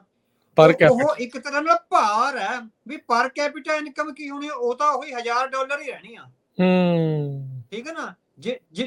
ਚਾਹੇ 10 ਬਿਲੀਅਨ ਡਾਲਰ ਵੀ, 10 ਟ੍ਰਿਲੀਅਨ ਡਾਲਰ ਵੀ ਹੋ ਜੇ, ਫਿਰ ਵੀ ਪਰ ਕੈਪੀਟਾ ਇਨਕਮ $2000 ਹੋਊਗੀ। ਜਰਮਨੀ ਦੀ ਅੱਜ ਦੀ ਜਰਮਨੀ ਦੀ ਜਿਹੜੀ ਹੈਗੀ ਆ $55,000 ਆ ਪਰ ਕੈਪੀਟਾ ਇਨਕਮ। ਠੀਕ। ਕਿੱਥੇ $2000 ਇੰਡੀਆ ਦੀ ਹੋਣੀ ਆ 5 ਟ੍ਰਿਲੀਅਨ ਡਾਲਰ ਹੋ ਕੇ ਵੀ, ਕਿੱਥੇ ਅੱਜ ਹੀ $5 ਟ੍ਰਿਲੀਅਨ ਜਰਮਨੀ ਦੀ ਉਹ 55 to 57 $1000 ਪਰ ਕੈਪੀਟਾ ਇਨਕਮ ਹੋਣਾ ਦੀ ਨਾ। ਸੋ ਤੁਸੀਂ ਦੇਖੋ ਵੀ ਗੈਪ ਕਿੰਨਾ ਹੈਗਾ ਇਕਨੋਮੀਜ਼ ਵਿੱਚ, ਵੈਸਟਰਨ ਇਕਨੋਮੀਜ਼ ਦਾ ਗੈਪ ਕਿੰਨਾ ਹੈਗਾ। ਸੋ ਉਹਦੇ ਚੋਂ ਤੇ ਦੂਸਰਾ ਇਹ ਹੈਗਾ ਵੀ ਉਹਨਾਂ ਵਿੱਚ ਕੋਈ ਇਕਮਤ ਨਹੀਂ ਬਣ ਰਿਹਾ। ਇਹ ਸਿਰਫ ਪੋਲੀਟੀਕਲ ਸ਼ੋਅ ਸੀ ਜਿਹੜਾ ਕਜ਼ਾਨ ਵਿੱਚ ਹੋਇਆ। ਇਹ ਜਿਹੜਾ ਬ੍ਰਿਕਸ ਹੈਗਾ ਇਹ ਇਕਨੋਮਿਕ ਗਰੁੱਪ ਆ, ਇਕਨੋਮੀ ਦਾ ਕੁਝ ਵੀ ਨਹੀਂ ਸਮਝ ਆ ਰਿਹਾ। ਇੱਕ ਅਖਬਾਰ ਨੇ ਲਾਇਆ ਕਿ ਵਲਾਦੀਮੀਰ ਪੁਤਿਨ ਨੇ ਇਹ ਕਿਹਾ ਵੀ ਆਉਂਦੇ ਹੋਏ ਡਾਲਰ ਤੇ ਯੂਰੋ ਲੈ ਕੇ ਆਇਓ। ਵੀ ਮਤਲਬ ਕਿ ਤੁਸੀਂ ਬ੍ਰਿਕਸ ਦਾ ਸੰਮੇਲਨ ਕਰ ਰਹੇ ਹੋ, ਕਹਿ ਰਹੇ ਹੋ ਵੀ ਡਾਲਰ ਤੇ ਯੂਰੋ ਲੈ ਕੇ ਆਓ, then what is the point of doing the BRICS ਸੰਮੇਲਨ। ਤੇ ਦੂਸਰਾ ਹੈਗਾ ਹੁਣ ਉਹਦੇ ਚੋਂ ਇਹ ਆਇਆ ਵੀ ਉਹ ਕਹਿੰਦੇ ਵੀ IMF ਤੇ ਵਰਲਡ ਬੈਂਕ ਦੇ ਮੁਕਾਬਲੇ ਤੇ ਅਸੀਂ ਆਪਣਾ ਕੋਈ ਬੈਂਕ ਸ਼ੁਰੂ ਕਰੀਏ, ਤੇ ਕੋਈ ਵੀ ਸਹਿਮਤੀ ਨਹੀਂ ਬਣੀ। ਕੌਣ ਜ਼ਿੰਮੇਵਾਰੀ ਲਊਗਾ ਮੈਨੂੰ ਦੱਸੋ। ਕੋਈ ਵੀ ਮੁਲਕ ਜ਼ਿੰਮੇਵਾਰੀ ਲੈਣ ਨੂੰ ਤਿਆਰ ਨਹੀਂ। ਉਹ ਬੈਂਕ ਕੋਲਾਪਸ ਹੋ ਗਿਆ, ਉਹਦਾ ਬੇਲ ਆਊਟ ਕੌਣ ਕਰੂਗਾ। ਜਿਹੜੇ ਸੁਪਨੇ ਲੈਣੇ ਬਹੁਤ ਚੰਗੇ ਹੁੰਦੇ ਆ, ਸੁਪਨੇ ਲਈ ਜਾਣਾ ਬਹੁਤ ਚੰਗੇ ਹੁੰਦੇ ਆ, ਔਰ ਚੰਗੇ ਸੁਪਨੇ ਲੈਣੇ ਵੀ ਚਾਹੀਦੇ ਆ, ਪਰ ਉਹਨਾਂ ਨੂੰ ਮਟੀਰੀਅਲਾਈਜ਼ ਕਰਨ ਲਈ ਤੁਹਾਡੇ ਕੋਲ ਬੇਸਿਕ ਸਟਰਕਚਰ ਵੀ ਹੈਗਾ ਜਾਂ ਨਹੀਂ ਹੈਗਾ, ਇਹ ਤਾਂ ਦੇਖੋ ਨਾ। ਤੁਸੀਂ ਸਿਰਫ ਇਹੀ ਕਹੀ ਜਾਣਾ ਵੀ ਸੋਸ਼ਲ ਮੀਡੀਆ ਡਾਲਰ ਢਾ ਲਿਆ ਜੀ, ਡਾਲਰ ਨੇ ਤਬਾਹ ਹੋ ਜਾਣਾ, ਹੁਣ ਬਸ 42% GDP। What is the meaning of 42% GDP। Bharat the economy 5ਵੀਂ ਵੱਲ ਲੱਗੀ ਹੈ। ਭਾਰਤ ਦੀ ਸਮੁੱਚੀ ਇਕਨੋਮੀ ਤੁਸੀਂ ਦੇਖੋ ਵੀ ਉਹਦੇ ਵਿੱਚੋਂ ਕੋਈ ਫੇਸਬੁੱਕ ਆਈ ਅੱਜ ਤੱਕ, ਕੋਈ ਐਮਾਜ਼ਨ ਆਇਆ, ਕੋਈ ਐਕਸ ਆਇਆ, ਕੋਈ ਟੈਸਲਾ ਆਈ ਹੈਗੀ ਆ, ਹਨਾ, ਕੋਈ ਮਾਈਕਰੋਸਾਫਟ ਆਇਆ ਹੈਗਾ। ਐਡੀ ਵੱਡੀ ਇਕਨੋਮੀ ਚ ਦੱਸਿਆ ਤਾਂ ਜਾਵੇ ਨਾ। ਸਿਰਫ ਲੋਕਲ ਇਕਨੋਮੀ ਆ ਵੀ ਤੇਲ ਵੇਚ ਲਿਆ, ਸਰੋਂ ਦਾ ਤੇਲ ਵੇਚ ਲਿਆ, ਸਾਬਣ ਵੇਚ ਲਿਆ, ਟੁੱਥਪੇਸਟ ਵੇਚ ਰਹੀ ਆ, ਕਣਕ ਤੇ ਜੌਂ ਝੋਨਾ ਤੇ ਆਟਾ ਪੀ ਕੇ ਵੇਚ ਲਿਆ। ਕਿਉਂਕਿ ਆਬਾਦੀ ਬਹੁਤ ਵੱਡੀ ਆ, ਐਡੀ ਵੱਡੀ ਆਬਾਦੀ ਦੀ ਨੈਚੁਰਲ ਇਕਨੋਮੀ ਗਰੋ ਹੁੰਦੀ ਆ। ਹੁਣ ਇਹਦੇ ਵਿੱਚ ਸਰਕਾਰ ਨੂੰ ਕੋਈ ਐਫਰਟ ਕਰਨ ਦੀ ਲੋੜ ਨਹੀਂ ਇੰਡੀਆ ਦੀ ਨੂੰ, ਕਿਉਂਕਿ ਇਕਨੋਮੀ ਦੇ ਗਰੋ ਹੋਣ ਦੇ ਆਬਾਦੀ ਦੇ ਗਰੋ ਹੋਣ ਦੇ ਨਾਲ ਅਗਲੇ 5-7 ਸਾਲਾਂ ਚ 10 ਟ੍ਰਿਲੀਅਨ ਆਪ ਹੀ ਹੋ ਜਾਣੀ ਆ। ਸਰਕਾਰ ਦਾ ਇਹਦੇ ਚ ਕੋਈ ਐਫਰਟ ਨਹੀਂ ਹੈ। ਸੋ ਜਿਹੜਾ ਬ੍ਰਿਕਸ ਦਾ ਸਾਨੂੰ ਆਇਆ ਵੀ ਉਹ ਜਸਟ ਉਹ ਪੋਜ਼ ਕਰ ਰਹੇ ਆ ਵੀ ਅਸੀਂ ਇੱਕ ਇਕਨੋਮਿਕ ਗਰੁੱਪ ਹੈਗਾ। They are not economic group. ਉਹ ਤਾਂ ਫਰਸਟ ਸਟੈਪ ਦੇ ਵੀ ਨਹੀਂ ਹੈਗੇ ਇਕਨੋਮਿਕ ਗਰੁੱਪ ਦੇ। ਜਿੰਨੀ ਵਾਸਟ ਜਿਹੜੇ ਪੋਲੀਟੀਕਲ ਐਂਗਲਸ ਨੇ ਔਰ ਜਿੰਨੀ ਵਾਸਟ ਇਕਨੋਮੀ, ਗਲੋਬਲ ਇਕਨੋਮੀ ਜਿਹੜੀ ਵੈਲਿਊ ਬੇਸਡ ਇਕਨੋਮੀ ਹੈ ਤੇ ਵੈਲਿਊ ਬੇਸਡ ਡੈਮੋਕ੍ਰੇਸੀ ਆ ਵੈਸਟ ਕੋਲ ਹੈਗੀ ਆ, ਬ੍ਰਿਕਸ ਤਾਂ ਉਹਦੇ ਨੇੜੇ ਤੇੜੇ ਵੀ ਨਹੀਂ। ਕੋਈ ਵੀ ਦੱਸੋ ਵੀ ਕੋਈ ਡੈਮੋਕ੍ਰੇਸੀ, ਰੂਸ ਡੈਮੋਕ੍ਰੇਸੀ ਨਹੀਂ, ਚਾਈਨਾ ਡੈਮੋਕ੍ਰੇਸੀ ਨਹੀਂ, ਭਾਰਤ ਇੱਕ ਤਰ੍ਹਾਂ ਨਾਲ ਇਲੈਕਟਿਡ ਟਾਇਰਨੀ ਹੈਗੀ ਆ, ਹਨਾ। ਇਥੋਪੀਆ ਦੇਖੋ, ਹੁਣ ਜ਼ਿੰਬਾਬਵੇ ਦੇ ਰਾਸ਼ਟਰਪਤੀ ਰੋਬਰਟ ਮੁਗਾਬੇ 2 ਸਾਲ ਪਹਿਲਾਂ ਮਰੇ ਆ, ਹਨਾ। ਤੇ ਉਹਨਾਂ ਦਾ ਇਹ ਹੋਇਆ ਵੀ ਪੂਰੇ 40 ਸਾਲਾਂ ਦੌਰਾਨ ਜਿਹੜਾ ਵੀ ਕੋਈ ਸਿਆਸੀ ਨੇਤਾ ਉਹਨਾਂ ਦੇ ਖਿਲਾਫ ਰਾਸ਼ਟਰਪਤੀ ਦੀ ਚੋਣ ਲੜਨ ਲਈ ਖੜਦਾ ਸੀ, ਉਹਦਾ ਐਕਸੀਡੈਂਟ ਵਿੱਚ ਮੌਤ ਹੋ ਜਾਂਦੀ ਸੀ। ਪੱਕਾ ਹੀ ਆ। ਕਦੀ ਵੈਸਟਰਨ ਡੈਮੋਕ੍ਰੇਸੀ ਚ ਹੋਇਆ ਵੀ ਕੋਈ ਵਿਰੋਧੀ ਰਾਸ਼ਟਰਪਤੀ ਆ ਜਿਹੜਾ ਉਹਨੂੰ ਮਾਰ ਦਿੱਤਾ ਹੋਵੇ ਜਾਂ ਉਹਦੀ ਮੌਤ ਹੋ ਗਈ ਹੋਵੇ। ਨਵਲੈਨੀ ਵਰਗਿਆਂ ਨੂੰ ਤਾਂ ਟੀਕੇ ਲੱਗ ਜਾਂਦੇ ਆ। ਹਾਂ ਵੀ ਵੈਲਿਊ ਬੇਸਡ ਨਹੀਂ ਹੈ ਇਹ। ਡੱਡੂਆਂ ਦੀ ਪੰਸੇਰੀਆਂ ਜ਼ੀਰੋਆਂ ਇਕੱਠੀਆਂ ਹੋਈਆਂ ਨੇ। ਸੋ ਕਜ਼ਾਨ ਵਿੱਚ ਜ਼ੀਰੋਆਂ ਇਕੱਠੀਆਂ ਹੋਈਆਂ, ਉਹਨਾਂ ਦੇ ਅੱਗੇ ਏਕਾ ਕੋਈ ਵੀ ਹੈ ਨਹੀਂ। ਏਕੇ ਤੋਂ ਬਿਨਾਂ ਇਕਨੋਮੀ ਅੱਗੇ ਨਹੀਂ ਚੱਲਣੀ। ਨਹੀਂ ਚੱਲਣੀ ਹੈਗੀ, ਬਿਲਕੁਲ। ਜਿੱਦਾਂ ਹੁਣ UN ਦਾ ਜਿਹੜਾ ਸਕੱਤਰ ਜਨਰਲ ਆ ਉਦਾਂ ਉਹ ਚਲਾ ਗਿਆ, ਪਹਿਲੋਂ ਅੰਨਾਕਾਨੀ ਸੀਗੀ, ਚਲਾ ਗਿਆ। ਇਹ ਜਿਹੜੀ ਆਈਸੋਲੇਸ਼ਨ ਵਾਲੀ ਜਾਂ ਇਹ ਸਾਰੀਆਂ ਚੀਜ਼ਾਂ ਆਪਾਂ ਜਿਹੜੀਆਂ ਦੇਖ ਰਹੇ ਆ, ਇਹਦਾ ਕੋਈ ਅਸਰ ਹੈਗਾ UN ਦੇ ਜਿਹੜੇ ਸਕੱਤਰ ਜਨਰਲ ਦਾ ਇਸ ਸੰਮੇਲਨ ਦੇ ਵਿੱਚ ਜਾਣਾ? ਦੇਖੋ UN ਨੂੰ ਅਸੀਂ ਸਮਝਦੇ ਵੀ ਉਹਦਾ ਜਾਣਾ ਜਾਇਜ਼ ਆ, ਕਿਉਂਕਿ ਉਹ ਕੱਲਾ ਯੂਐਸ ਦਾ ਨੁਮਾਇੰਦਾ ਨਹੀਂ ਹੈ, ਠੀਕ ਹੈ ਨਾ। ਜਿਹੜਾ ਯੂਐਨਓ ਆ 5 ਸਿਕਿਉਰਿਟੀ ਕਾਉਂਸਲ ਮੈਂਬਰਸ ਦਾ ਉਹ ਨੁਮਾਇੰਦਾ ਹੈਗਾ, ਯੂਐਨਓ ਇੱਕ ਨਿਰਪੱਖ ਸੰਸਥਾ ਹੈ ਨਾ। ਸੋ ਉਹਨੇ ਉੱਥੇ ਪਹੁੰਚ ਕੇ ਅਸੀਂ ਸਮਝਦੇ ਆਪਣੀ ਨਿਰਪੱਖਤਾ ਦਾ ਸਬੂਤ ਦਿੱਤਾ। ਜੇ ਉਹ ਨਾ ਜਾਂਦਾ ਤਾਂ ਇਹ ਲੱਗਣਾ ਸੀਗਾ ਵੀ ਉਹ ਅਮਰੀਕਾ ਦਾ ਪਪੇਟ ਆ, ਕਿਉਂਕਿ ਹੁਣ 2 ਸਿਕਿਉਰਿਟੀ ਕਾਉਂਸਲ ਮੈਂਬਰ ਉੱਥੇ ਸ਼ਾਮਲ ਹੈ, ਰੂਸ ਤੇ ਚੀਨ, ਹਨਾ। ਸੋ ਕਿਉਂਕਿ ਉਹ ਯੂਐਨਓ ਦਾ ਇੱਕ ਤਰ੍ਹਾਂ ਨਾਲ ਚੀਫ ਹੈ, 2 ਸਿਕਿਉਰਿਟੀ ਕਾਉਂਸਲ ਮੈਂਬਰਾਂ ਨੇ ਉਹਨੂੰ ਸੱਦਾ ਦਿੱਤਾ, ਉਹਦਾ ਜਾਣਾ ਉੱਥੇ ਜਾਇਜ਼ ਬਣਦਾ ਸੀ। ਠੀਕ ਹੈ। ਆਈਸੋਲੇਸ਼ਨ ਕਿੰਨੀ ਘਟੀਆ ਜਾਂ ਕਿੰਨੀ ਵਧੀਆ ਉਹ ਤਾਂ ਅਗਲਾ ਮਹੀਨਾ ਦੱਸੇਗਾ, 1 ਮਹੀਨੇ ਬਾਅਦ ਪਤਾ ਲੱਗਦਾ ਹੁੰਦਾ ਵੀ ਆਈਸੋਲੇਸ਼ਨ ਕਿੰਨੀ ਵਧੀਆ ਜਾਂ ਘਟੀਆ। ਪਰ ਉਹਨਾਂ ਦਾ ਮਿਸਟਰ ਗੁਟਰੇਸ ਦਾ ਉੱਥੇ ਜਾਣਾ ਸਾਨੂੰ ਲੱਗਦਾ ਪੋਲੀਟੀਕਲੀ ਇੱਕ ਸਿਆਣਾ ਫੈਸਲਾ। ਸੋ ਉਹਨੇ ਇਹ ਸਿੱਧ ਕਰਤਾ ਵੀ ਮੈਂ ਕੱਲਾ ਅਮਰੀਕਾ ਦੀਆਂ ਉਂਗਲਾਂ ਤੇ ਨੱਚਣ ਵਾਲਾ ਨਹੀਂ ਹੈਗਾ, ਮੈਂ ਬਾਕੀ ਸਿਕਿਉਰਿਟੀ ਕਾਉਂਸਲ ਮੈਂਬਰਸ ਦੀ ਵੀ ਉਨੀ ਰਿਸਪੈਕਟ ਕਰਦਾ, ਉਹ ਚਾਹੇ ਬਿਯੋਂਡ ਪਾਰਟੀ ਲਾਈਨਸ ਆ ਮੈਨੂੰ ਕਰਨੀ ਪੈ ਰਹੀ ਹੈਗੀ ਆ। ਠੀਕ ਹੈ। ਪਰ ਬ੍ਰਿਕਸ ਵਾਲੇ ਮੁਲਕ ਤਾਂ ਆਖ ਰਹੇ ਆ ਕਿ ਅਸੀਂ ਅਮਰੀਕੀ ਸੰਸਾਰ ਰਾਜਨੀਤੀ ਤੇ ਡਾਲਰ ਦਾ ਅੰਤ ਹੀ ਕਰ ਦੇਵਾਂਗੇ। ਹਾਂਜੀ। ਸੋ ਸੁਪਨੇ ਲੈਣ ਵਿੱਚ ਆਪਾਂ ਕਿਹਾ ਵੀ ਕੋਈ ਕਿਸੇ ਦਾ ਕੁਝ ਨਹੀਂ ਚਾਹੁੰਦਾ, ਸੁਪਨੇ ਲੈ ਲੈਣੇ ਚਾਹੀਦੇ ਹੈਗੇ ਆ। ਜਿਹੜਾ ਡਾਲਰ ਹੈ, ਜੇ ਉਹਦੀ ਸੁਪਰੇਮੇਸੀ ਆ, ਉਹ ਡਾਲਰ ਇੱਕ ਇਕਨੋਮੀ ਨਹੀਂ ਹੈ, ਇੱਕ ਸਿਵਲਾਈਜੇਸ਼ਨ ਹੈ। ਡਾਲਰ ਇੱਕ ਸਿਵਲਾਈਜੇਸ਼ਨ ਨੂੰ ਰਿਪਰੈਜ਼ੈਂਟ ਕਰਦਾ, ਉਹ ਕੱਲੀ ਇਕਨੋਮੀ ਜਾਂ ਪੈਸੇ ਨਹੀਂ ਹੈ। ਜੇ ਪੈਸੇ ਹੁੰਦੇ ਤਾਂ ਰੂਬਲ ਵੀ ਉਨਾ ਹੀ ਮਹਿੰਗਾ ਹੁੰਦਾ, ਭਾਰਤ ਦਾ ਇੰਡੀਆ ਵੀ ਉਨਾ ਹੀ ਮਹਿੰਗਾ ਹੁੰਦਾ ਤੇ ਯੂਆਨ ਵੀ ਉਨਾ ਹੀ ਮਹਿੰਗਾ ਹੁੰਦਾ। ਜਿਹੜੇ ਡਾਲਰ ਆ ਉਹਦੇ ਪਿੱਛੇ 200-250 ਸਾਲਾਂ ਦੀ ਇੱਕ ਸਿਵਲਾਈਜੇਸ਼ਨ ਖੜੀ ਆ। ਉਹਨਾਂ ਨੇ ਅੱਜ ਹੀ ਨਹੀਂ ਡਾਲਰ ਦੀ ਸੁਪਰੀਮੇਸੀ ਹੋ ਗਈ, ਉਹਦੇ ਪਿੱਛੇ ਵੈਲਿਊਜ਼ ਖੜੀਆਂ ਨੇ, ਡੈਮੋਕ੍ਰੈਟਿਕ ਵੈਲਿਊਜ਼ ਖੜੀਆਂ, ਡੈਮੋਕ੍ਰੈਟਿਕ ਇੰਸਟੀਟਿਊਸ਼ਨਸ ਖੜੇ ਆ, ਵੈਲਿਊ ਬੇਸਡ ਡੈਮੋਕ੍ਰੇਸੀਜ਼ ਦੀ ਇਕਨੋਮੀ ਆ ਡਾਲਰ, ਹਨਾ। ਹੁਣ ਜਿਹੜੇ ਮੁਲਕ ਕਹਿ ਰਹੇ ਆ ਵੀ ਅਸੀਂ ਉੱਥੇ, ਹੁਣ ਵੈਲਿਊਜ਼ ਕੀ ਨੇ ਤੁਹਾਡੇ ਕੋਲ? ਪੂਰੇ ਵੈਸਟ 'ਚ ਦੇਖੋ ਵੀ ਕਿੰਨੀਆਂ ਯੂਨੀਵਰਸਿਟੀਆਂ ਨੇ, ਪੂਰੀ ਦੁਨੀਆ ਦੇ ਲੋਕ ਨੇ Cambridge, Oxford, Berkeley, Harvard, Columbia ਵਿੱਚ ਪੜ੍ਹਨਾ ਚਾਹੁੰਦੇ ਆ। ਪੂਰੀ ਦੁਨੀਆ ਦੇ ਕਿਸੇ ਵੀ ਸੁਚੇਤ ਵਿਦਿਆਰਥੀ ਦਾ ਸੁਪਨਾ ਵੀ ਮੈਂ ਇੱਕ ਵਾਰੀ ਜੇ ਵੈਸਟਰਨ ਯੂਨੀਵਰਸਿਟੀ ਵਿੱਚੋਂ ਡਿਗਰੀ ਲੈ ਲਈ ਤਾਂ ਮੇਰਾ ਜੀਵਨ ਸੁਧਰ ਜਾਊਗਾ। ਦੱਸੋ ਜਿਹੜੇ ਬ੍ਰਿਕਸ ਕੰਟਰੀਜ਼ ਆ ਉਹਨਾਂ ਵਿੱਚੋਂ ਕਿਸੇ ਵੀ ਯੂਨੀਵਰਸਿਟੀ ਵਿੱਚ ਕੋਈ ਸਟੂਡੈਂਟ ਜਾਣਾ ਚਾਹੁੰਦਾ ਹੋਵੇ ਦੁਨੀਆ ਦਾ? ਕੋਈ ਵੀ ਨਹੀਂ, ਹਨਾ, ਠੀਕ ਹੈ ਨਾ।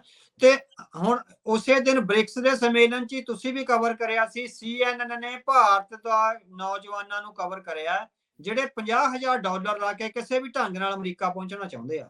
ਬ੍ਰਿਕਸ ਵਾਲੇ 'ਚ ਨਹੀਂ ਜਾਂਦੇ। ਹਾਂ ਫਿਰ ਦੇਖੋ ਨਾ ਵੀ ਭਾਰਤ ਦੇ ਲੋਕ ਜੇ ਬ੍ਰਿਕਸ ਇੰਨਾ ਮਜ਼ਬੂਤ ਆ, ਭਾਰਤ ਦੇ ਜਾਂ ਕੋਲੰਬੀਆ ਦੇ ਜਾਂ ਹੋਰ ਆ, ਉਹ ਰੂਸ ਕਾਹਦੋਂ ਨਹੀਂ ਜਾਂਦੇ, ਉਹ ਚਾਈਨਾ ਕਾਹਦੋਂ ਨਹੀਂ ਜਾਂਦੇ, ਉਹ ਵੈਨਜ਼ੂਏਲਾ ਕਿਉਂ ਨਹੀਂ ਜਾ ਰਹੇ, ਉਹ ਇੰਡੀਆ 'ਚ ਵੀ ਨਹੀਂ ਰਹਿੰਦੇ, ਉਹ ਵੀ ਬ੍ਰਿਕਸ ਦਾ ਹੀ ਆ, ਠੀਕ ਹੈ ਨਾ, ਉਹ ਇਥੋਪੀਆ ਕਿਉਂ ਨਹੀਂ ਜਾ ਰਹੇ?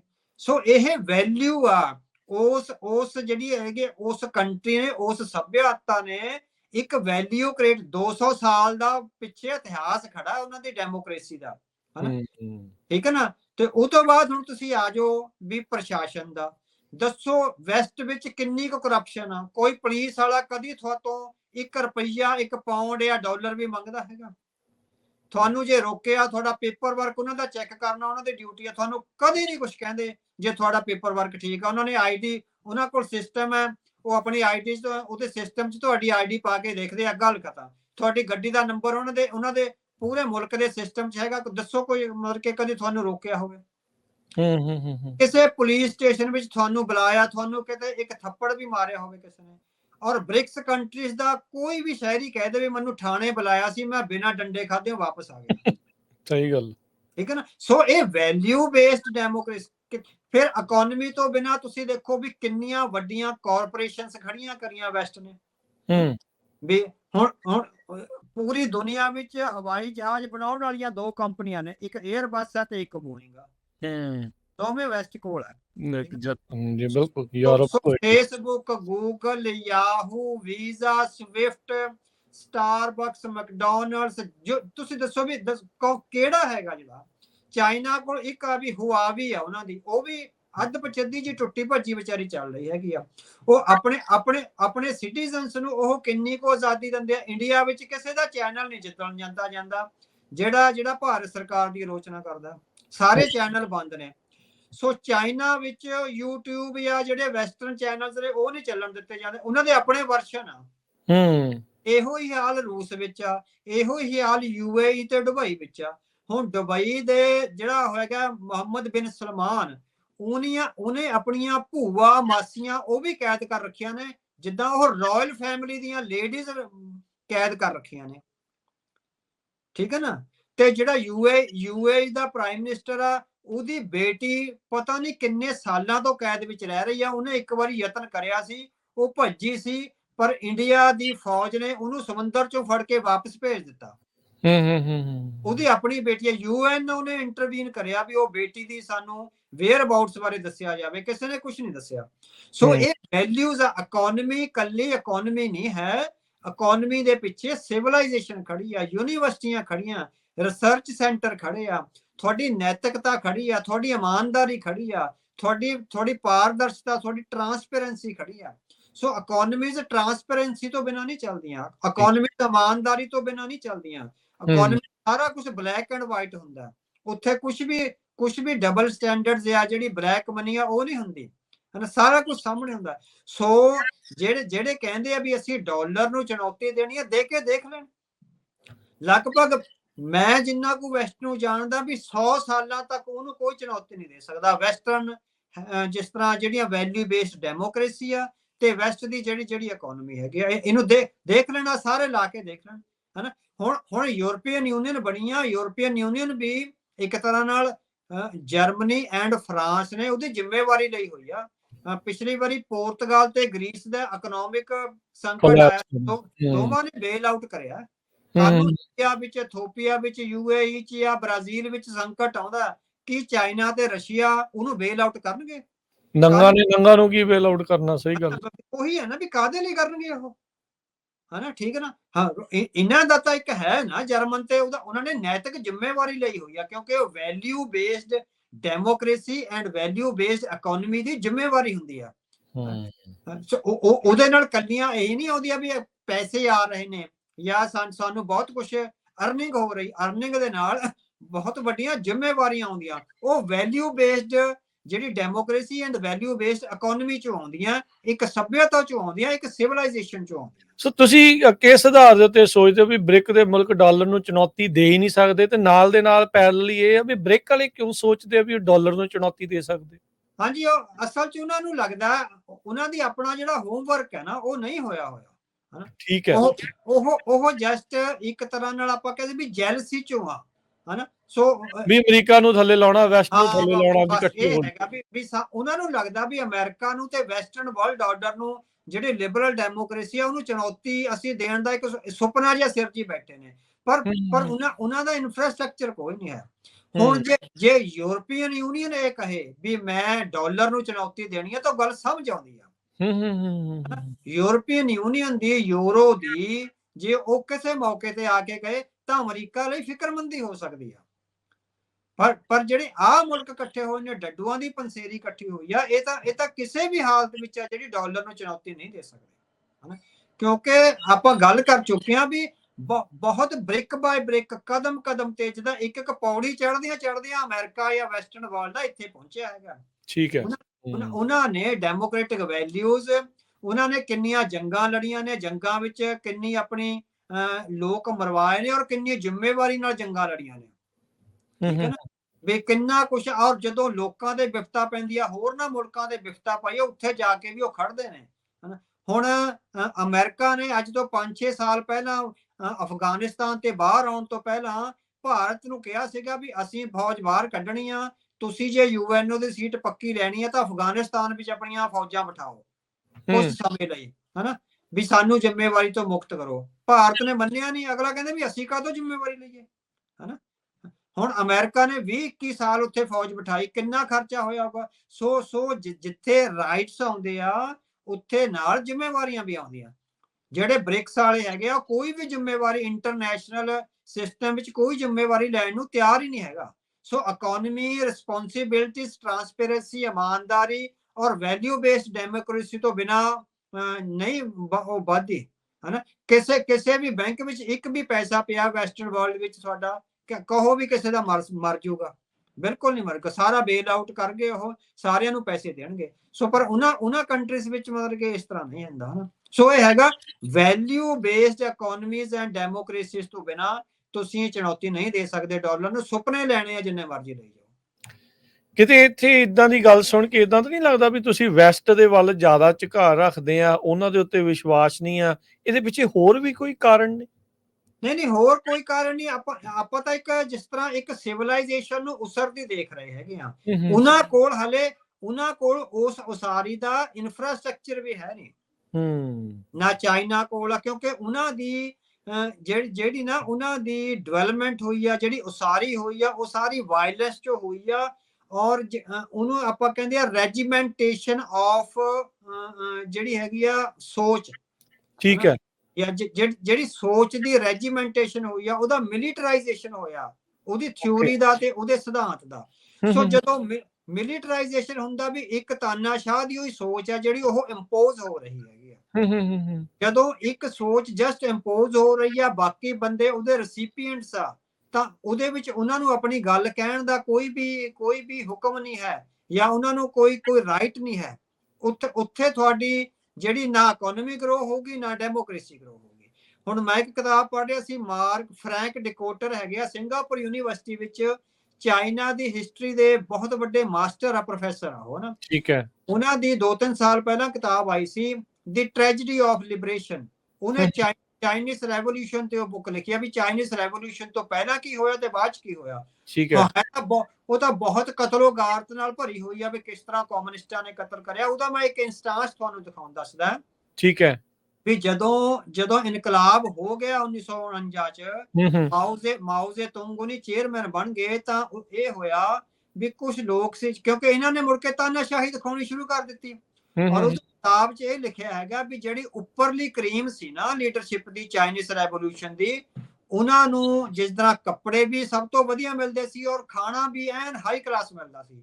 ਜਿਹੜੀ ਸੈਕੰਡ ਗ੍ਰੇਡ ਦੀ ਲੀਡਰਸ਼ਿਪ ਦੀ, ਉਹਦਾ ਖਾਣਾ ਜਿਹਦਾ ਜਾਤ ਪਾਤੀ ਸਿਸਟਮ ਆ ਗਿਆ, ਵੀ ਜਿਹੜੀ ਸੈਕੰਡ ਗ੍ਰੇਡ ਦੀ ਲੀਡਰਸ਼ਿਪ ਆ ਉਹਦਾ ਖਾਣਾ ਹਾਇਰ ਲੀਡਰਸ਼ਿਪ ਤੋਂ ਘੱਟ ਵੈਲਿਊ ਦਾ ਸੀ। ਜਿਹੜੀ ਥਰਡ ਜਾਂ ਫੋਰਥ ਗ੍ਰੇਡ ਦੀ ਲੀਡਰਸ਼ਿਪ, ਉਹਨਾਂ ਨਾਲ ਤਾਂ ਦਲਿਤਾਂ ਵਾਲਾ ਵਿਹਾਰ ਹੋਣ ਲੱਗ ਗਿਆ ਸੀ। ਸੋ ਉਹਨਾਂ ਵਿੱਚ ਇੱਕ ਮੁੰਡਾ ਸੀਗਾ, ਉਹਦਾ ਨੌਜਵਾਨ ਸੀ, ਉਹਨੇ ਟ੍ਰੋਟਸਕੀ ਨੂੰ ਤੇ ਦੂਸਰਾ ਹੈਗਾ ਐਂਗਲਸ ਨੂੰ, ਇਹਦੀਆਂ ਲਿਖਤਾਂ ਦਾ ਜਿੱਦਾਂ ਚਾਈਨਾ ਵਿੱਚ ਅਨੁਵਾਦ ਕੀਤਾ ਸੀ, ਚਾਈਨੀਜ਼ ਅਨੁਵਾਦ ਕਰਿਆ ਸੀ ਇੰਗਲਿਸ਼ ਦੀਆਂ ਲਿਖਤਾਂ ਚੋਂ। ਉਹਦਾ ਮੈਨੂੰ ਨਾਂ ਭੁੱਲਿਆ। ਉਹਨੂੰ ਜਿੱਦਾਂ ਜਿਹੜਾ ਮਾਓ ਜ਼ੇ ਤੁੰਗ ਆ, ਉਹ ਟ੍ਰੋਟਸਕੀ ਕਹਿ ਕੇ ਹੀ ਬੁਲਾਉਂਦਾ ਹੁੰਦਾ ਸੀ, ਆ ਵੀ ਟ੍ਰੋਟਸਕੀ ਹਨਾ, ਜਿੱਦਾਂ ਆਮ ਕਹਿ ਦਿੰਦੇ ਹੁੰਦੇ ਹਨ ਵੀ ਉਹਨੇ ਟ੍ਰੋਟਸਕੀ ਦਾ ਅਨੁਵਾਦ ਕਰਿਆ ਸੀ। ਉਸ ਬੰਦੇ ਨੇ ਬਹੁਤ ਸਾਰੀਆਂ ਇਹ ਗੱਲਾਂ ਉਠਾਈਆਂ ਵੀ ਸਾਡੇ ਰੈਂਕ ਐਂਡ ਫਾਈਲ ਵਿੱਚ ਇਹ ਜਿਹੜੀ ਇੱਕ ਵਿਤਕਰਾ ਚੱਲ ਰਿਹਾ, ਇਹ ਠੀਕ ਬਰਾਬਰਤਾ ਨਹੀਂ, ਵੀ ਬਰਾਬਰਤਾ ਨਹੀਂ। ਜਿਸ ਇਨਕਲਾਬ ਨੂੰ ਅਸੀਂ ਪ੍ਰਣਾਏ ਹੋਏ ਆ, ਉਸ ਇਨਕਲਾਬ ਵਿੱਚ ਇਹ ਗੱਲਾਂ ਪਾਉਂਦੀਆਂ ਨਹੀਂ, ਇਹ ਸਿਧਾਂਤਾਂ ਨਾਲ ਨਹੀਂ ਚੱਲਦਾ। ਉਹ ਕਹਿੰਦੇ ਉਦੋਂ ਤਾਂ ਉਹਨਾਂ ਨੇ ਗੱਲ ਸੁਣ ਲਈ, ਪਰ 6 ਮਹੀਨੇ ਬਾਅਦ ਉਸ ਬੰਦੇ ਦੇ ਟੁਕੜੇ ਕਰਕੇ ਖੂਹ ਵਿੱਚ ਸਿੱਟ ਦਿੱਤਾ ਗਿਆ। ਉਸ ਜਿਹਨੇ ਟ੍ਰੋਟਸਕੀ ਤੇ ਐਂਗਲਸ ਦਾ ਅਨੁਵਾਦ ਕਰਿਆ ਸੀ, ਉਹਦੀਆਂ ਸਾਰੀਆਂ ਲਿਖਤਾਂ ਦਾ। ਹੁਣ ਉਹ ਬੰਦਾ ਕਿੰਨਾ ਪੜ੍ਹਿਆ ਲਿਖਿਆ ਹੋਊਗਾ, ਇਹ ਦੇਖ ਲਓ। ਸੋ ਜਿਹੜੀਆਂ ਵੈਲਿਊ ਬੇਸਡ ਡੈਮੋਕ੍ਰੇਸੀਜ਼ ਆ, ਮੈਂ ਵੈਸਟ ਦਾ ਇਹ ਨਹੀਂ ਹੈਗਾ ਵੀ ਮੈਂ ਵੈਸਟ ਦਾ ਅੰਨਾ ਭਗਤ ਹੈਗਾ। ਜਿੱਥੇ ਵੈਸਟ ਦੀਆਂ ਕਮਜ਼ੋਰੀਆਂ ਨੇ, ਉਹਨਾਂ ਕਮਜ਼ੋਰੀਆਂ ਤੇ ਆਪਾਂ ਉਂਗਲ ਰੱਖਦੇ ਹਾਂ। ਹੁਣ ਗਾਜ਼ਾ ਵਿੱਚ ਆ, ਉੱਥੇ ਜਿਹੜਾ ਕਤਲੇਆਮ ਹੋ ਰਿਹਾ ਨਾ, ਵੀ ਉਹਦੀ ਆਪਾਂ ਨਿਖੇਧੀ ਕਰਦੇ ਹਾਂ, ਠੀਕ ਹੈ ਨਾ, ਵੀ ਉਹ ਉਹਨਾਂ ਦੀਆਂ ਗਲਤ ਪਾਲਿਸੀਜ਼ ਨੇ ਹਨਾ। ਪਰ ਜਿਹੜਾ ਇਕਨੋਮਿਕ ਸਿਸਟਮ ਆ, ਇਕਨੋਮਿਕ ਸਿਸਟਮ ਜੇ ਫੇਅਰ, ਫ੍ਰੀ ਐਂਡ ਟਰਾਂਸਪੇਰੈਂਟ ਆ, ਉਹ ਵੈਸਟ ਦਾ ਹੀ ਹੈ।